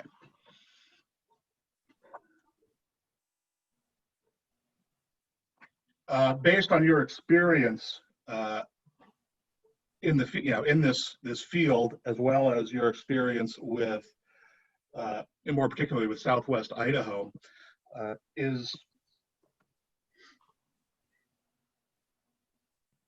it possible that in the course of drilling wells in this area, that the well drilling operators will discover other pools of hydrocarbons at varying depths underlying these same lands? This is a very immature basin in the sense of exploration. We only have 20 wells, I think, that have been drilled in the last 10 years out here. So in essence, every well is a surprise. You don't know what you're going to find. So there's always that possibility that they could find additional hydrocarbons, which is why I made my request. That is very typical of exploration in an immature basin, which this basin is. It's very immature. And so it's possible that there will be in the future additional requests for additional wells and additional spacing units covering this same overlying land. it's speculation, but yes, there could very well be additional applications. Do you have you made any assessment or reached any conclusion about the probability of that actually happening in this area? Again, this is an immature basin with a limited amount of geologic data, so no, I have not. And that would be speculative on my part. Thank you, sir. That's all the questions I have.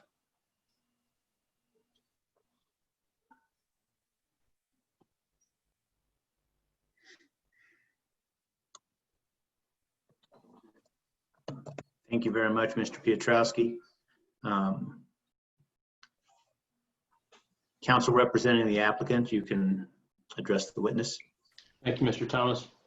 Mr. Thumb, you testified both in response to Ms. Vega's questions and I think in response to Mr. Piotrowski's questions about the old spacing order for this area under 2016 OGR-01-005.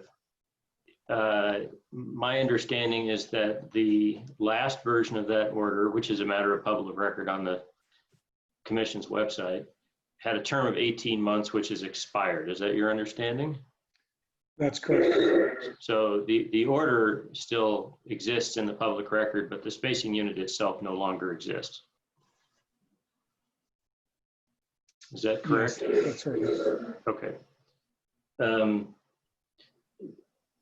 Anticipating a question that Mr. Thomas may ask you, do you have a view about how to best or most appropriately describe the area to which production would be restricted if the spacing unit is granted? In other words, describing it by sand or depth or some other measure? I'd like to say for the record, thank you, Mr. Christian, but the questions are from you and the questions that I have are from me. So let's just Yes. clarity there. But I do have that same question. So I'm curious if you have a view on that subject, Mr. Thumb. Yes, I would limit it to the sand that is requested, which is sand D, which I indicate within that blue box that says Unit B, sand D.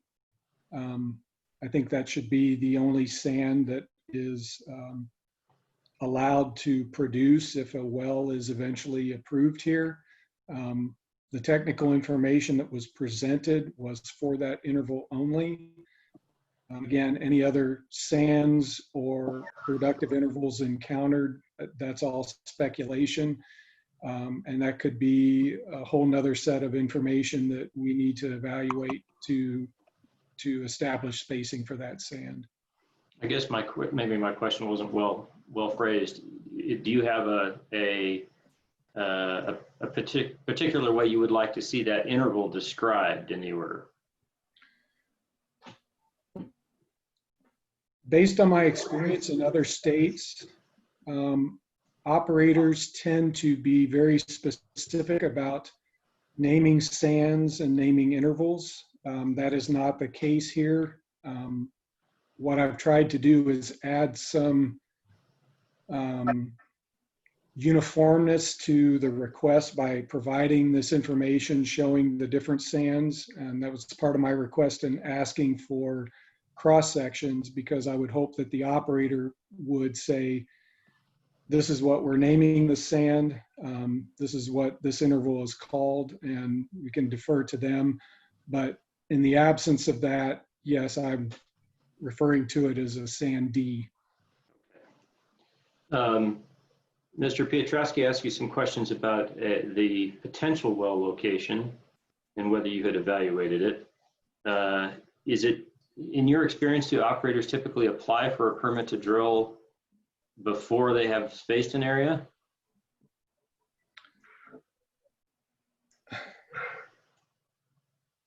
Typically, no. I think in areas where the spacing has been established, they want to move forward and go ahead and then drill the well once they have the spacing.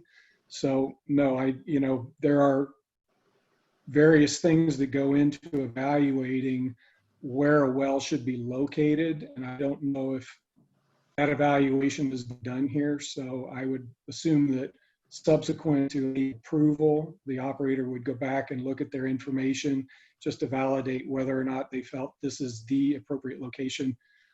From a geologic surface standpoint, there's a lot of things that go into it, but that's a whole separate application. In any case, our Oil and Gas Act does supply some information on appropriate locations for wells in terms of setbacks from unit boundaries. That's correct. And that information could be incorporated into a spacing order. That's correct. Okay. I don't believe I have any other questions. Thank you.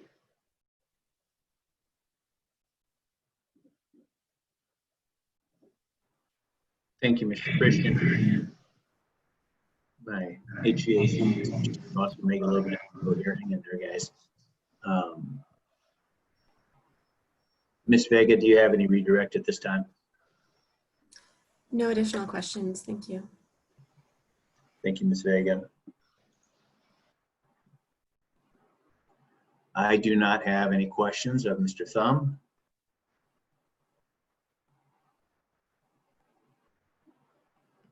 I would say it's 11:21.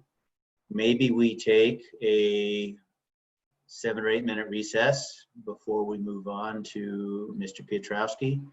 So let's go ahead and plan on coming back. Well, I'll go for 11:30. That'll give everyone 9 minutes to do what they'd like to do. All right. And Mr. Gozo, you can pause the recording at this time. Recording's been resumed. Thank you. Before we went into break, Ms. Vega responded to the redirect that I offered. I've given it some thought over the recess, and I would just, to be on the safe side, given this discussion and questions about the orders in previous spacing units, under IDAPA 04-1101-602, I am taking judicial notice of the orders issued in 2016 OGR-01-005 and 2016 OGR-01-001. Again, I am taking judicial notice of those two orders just to ensure there's as much information out there that's relevant as needed. Again, I do not have any additional questions for Mr. Thumb. Ms. Vega, do you have any more witnesses that you'd like to call? No, I have no further witnesses. Thank you. I think I asked that before the break, but that's fine. It's okay. Moving on. Mr. Piotrowski, do you have any witnesses you'd like to call at this time, or any questions of the current witnesses? No, I do have a request of the hearing officer, however, that you also take notice of the order in case CC-2020-OGR-01-001. That's the spacing unit directly to the south of the current application requested unit. Other than that, though, I have no witnesses or exhibits to present. Well, thank you, Mr. Piotrowski. Again, I'll be happy to take judicial notice of that one as well. Thank you. Let's see here as I dig into my notes a little bit more.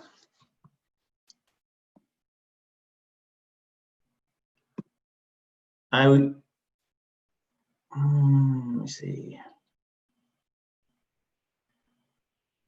Before we wrap up, I do have a question for the applicant. 47, and this has been been addressed at a few different levels, 2 different times here today.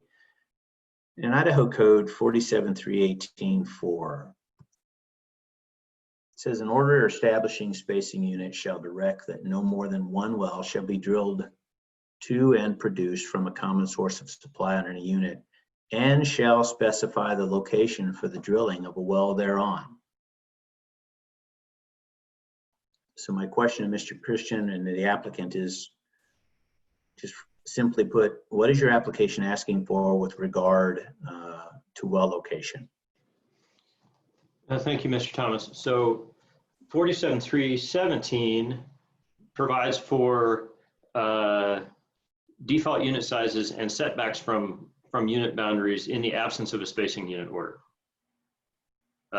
So my reading of the language that says, or spacing order shall direct or shall specify the location where a well may be drilled, simply means that in establishing a spacing order, which may be of a different size than a default spacing unit, depending on the evidence that's produced, that you may order setback requirements that differ from those in 47.317, and direct that a well be drilled within an area that's defined by whatever setbacks you conclude are appropriate.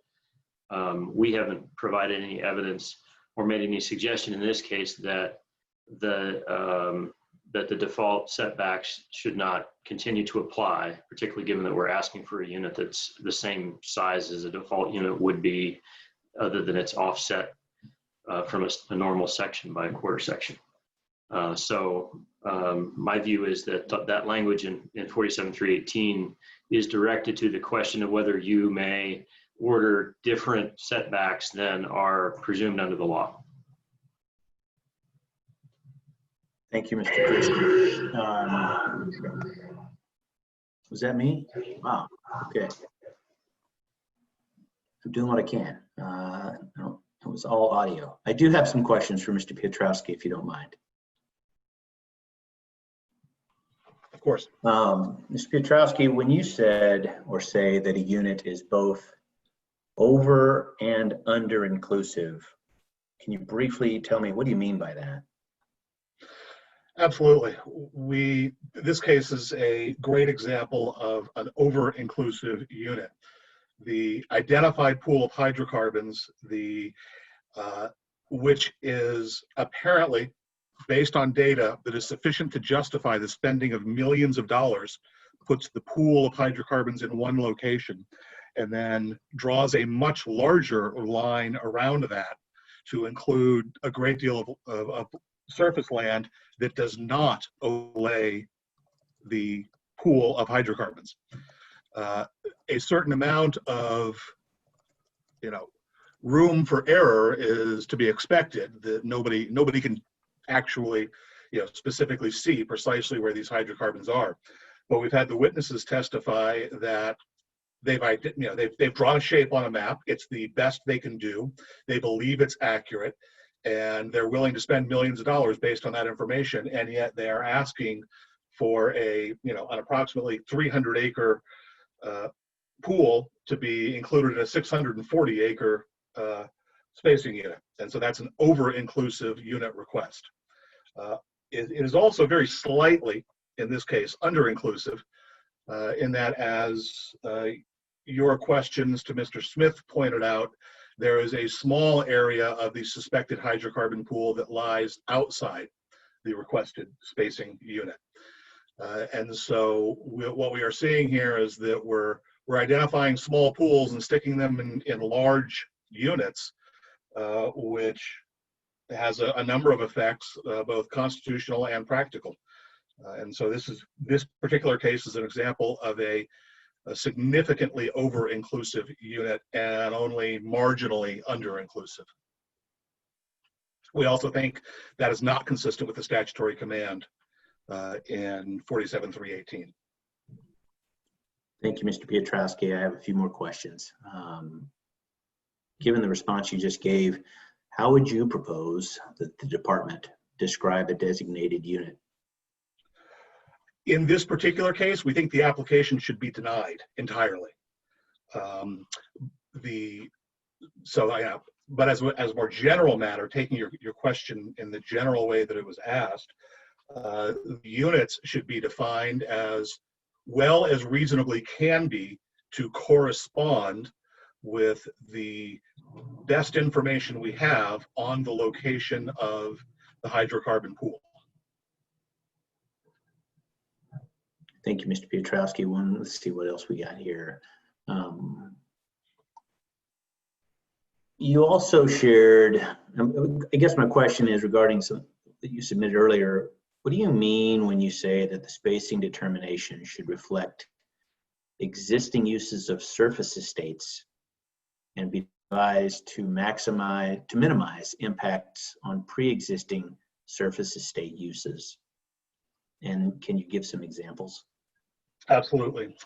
The purpose of the Idaho Oil and Gas Conservation Act is to avoid waste and to achieve economic and efficient use of Idaho's natural resources.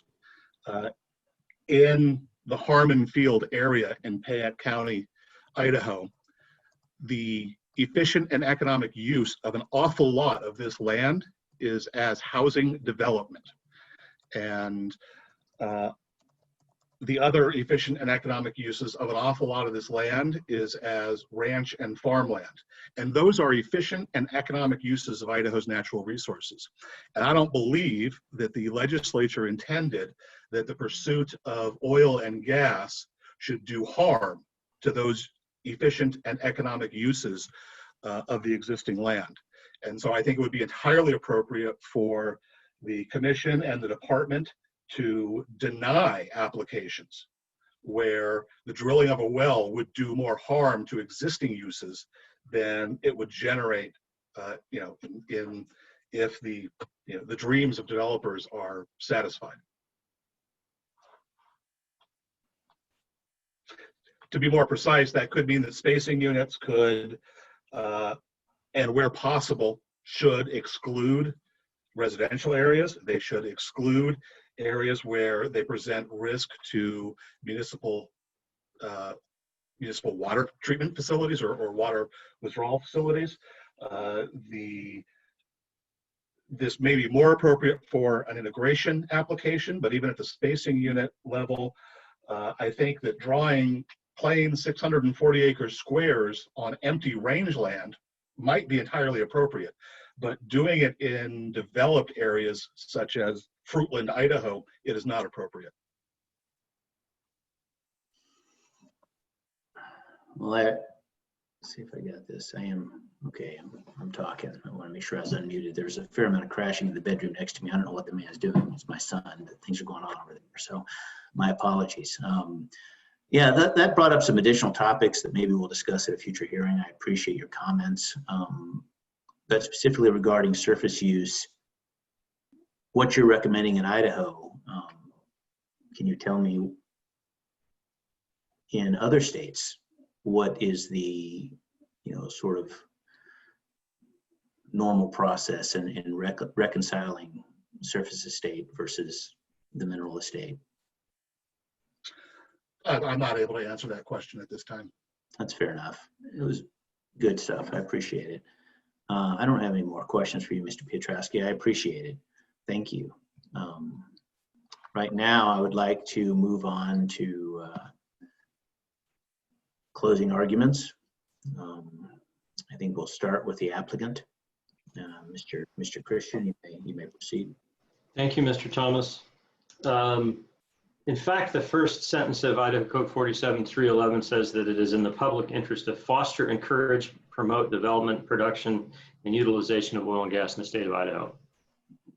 And the rest of 47-311 does not refer to other natural resources. It refers to the development and production of these vital natural resources, which is oil and gas in the state of Idaho. And I think that the hearing officer must always keep that statement of the public interest in mind in applying the rest of the statute.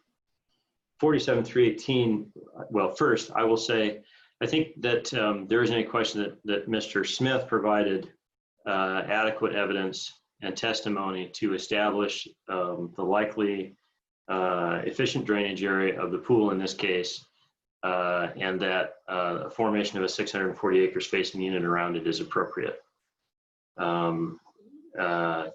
The arguments by the objector, and as an aside, I will mention that I believe Mr. Piotrowski represents a client who owns approximately 0.2% of this unit, and apparently seeks to block development of the unit without having presented any evidence of his own and specifically any evidence of any impact to his client. I'm going to object to this argument. Your client, sir, owns none of this property, none of it. And yet my client Mr. owns Piotrowski, some. you'll have an opportunity. Gentlemen, stop right now. Stop. Thank you. I appreciate that. Let's try to keep things civil best we can. I'm sorry, Mr. Thomas. I'll Mr. continue. Christian, I would like for you to walk that back a little bit and just specifically talk about the spacing order here and or the spacing request here.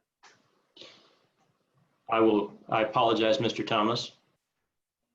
Idaho Code 47318, specific to the arguments that were made by Mr. Piotrowski on behalf of his client, is that a unit should be described geologically to the maximum extent possible. And that's consistently been his argument in previous applications, that any application on a geographic basis should be denied, not merely modified, but denied. But 47318 specifically rejects that concept and directs that units are to be geographic. They are to be described according to the Public Land Survey System. It also includes the concepts of spacing in a manner which promotes orderly development. And it also directs that units are to be of approximately the same size and shape. And that wells are to be drilled on reasonably uniform spacing.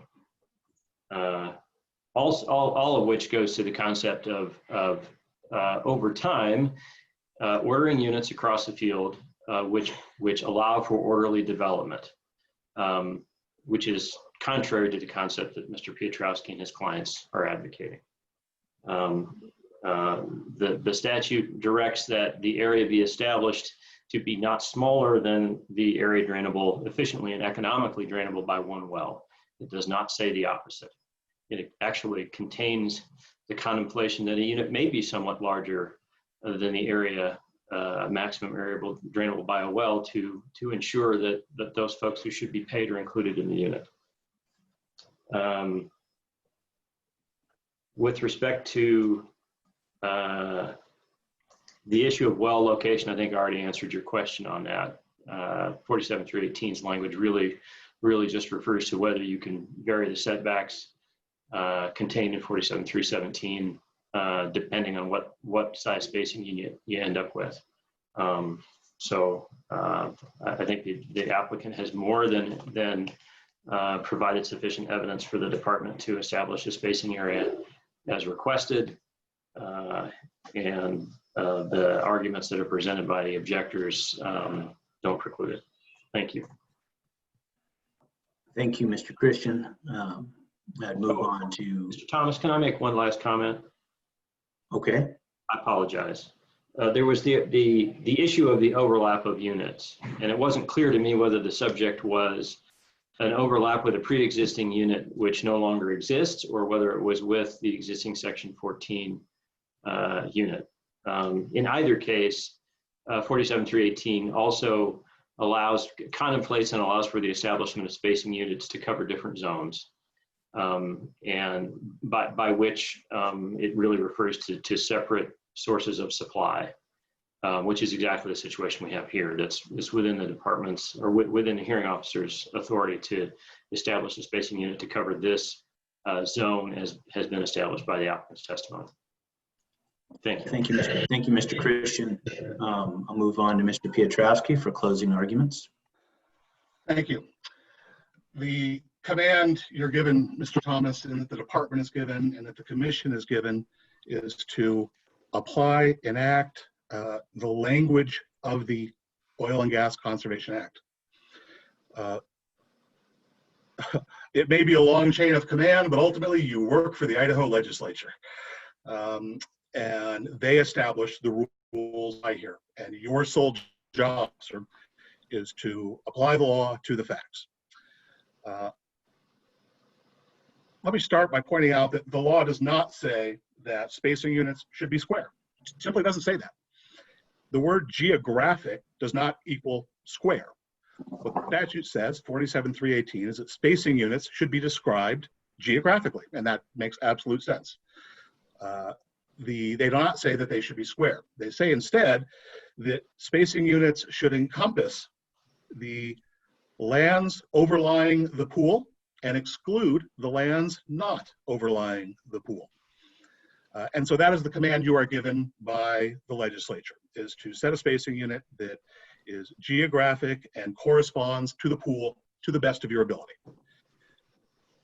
That's one of the jobs that you have to do here. And that's why the requested spacing unit, a 640 acre square, about half of which overlies a suspected pool of hydrocarbons, is inappropriate. You could approve a smaller unit. It would be one option available to you. You could approve a temporary unit, but whatever unit you approve, whether temporary or permanent, should reflect geography. And by geography, that means the lands that overlie the known or suspected pool.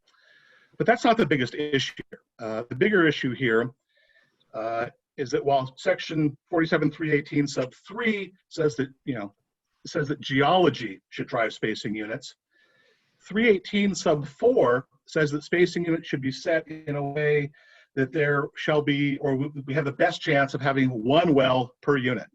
And that is not what this application would do.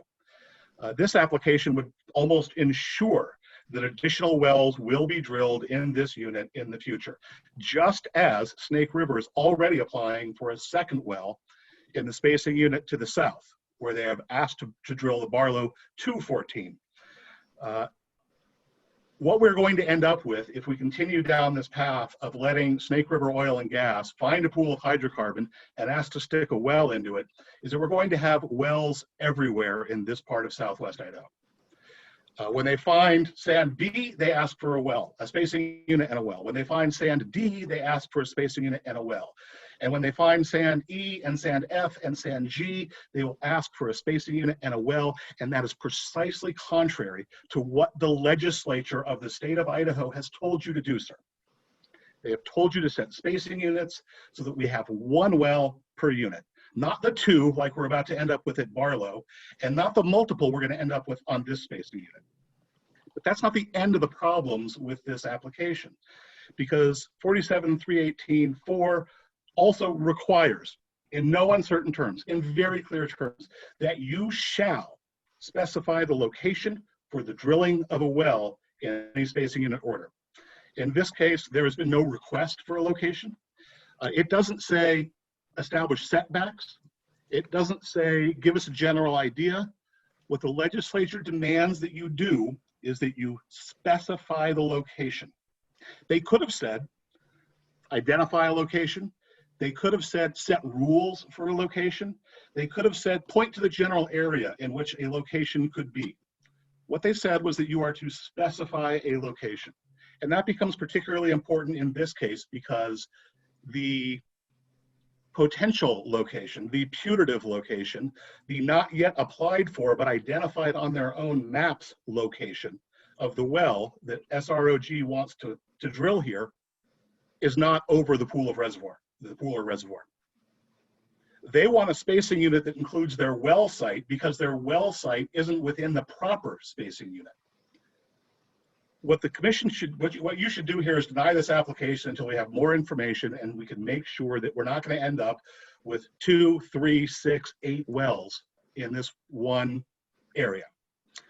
Or that if we do, that they are separated by something, by geology, by some reasonable basis. If you grant the spacing unit, then despite our request, then it must be limited to those lands that overlie the pool, and furthermore, it must specify the location of any well. That location can be changed in later proceedings. The statute specifically allows that, but you are required as a matter of law in any order you issue in this case that approves a spacing unit to specify the location of a well. We ask that you deny the application at this time because it overlaps existing spacing units, because it would result in more than one well per 640 acre unit, because it would result in more than one well going to common sources, and because there's been no request for a location specified. Thank you. Thank you very much, Mr. Piotrowski. I'd like to move on to Ms. Vega, if you'd like to have any closing arguments at this time. Thank you, Mr. Thomas. I have no closing arguments. I believe that the evidence presented has been sufficient. It is what it is, and the statutes say what they say, and I have no further comments. Thank you. Applicant counsel, you are welcome to make a rebuttal. Mr. Thomas, I think you are well placed to write an order, and I will leave my positions where they are. Thank you. Thank you, Mr. Christian. I'd like to thank everyone for participating and giving testimony today. It was pretty much agreeable and a little bit of excitement, but that just means we all care, and I'm happy to engage with each of you. I'm impressed by the testimony given by everyone here today and the volume of data that each of you gave. Thank you. I will take the matter under advisement and issue a written decision within 30 calendar days of this hearing, which is September 27th. This adjourns our hearing. Thank you very much. Mr. Gozo, you can pause the recording.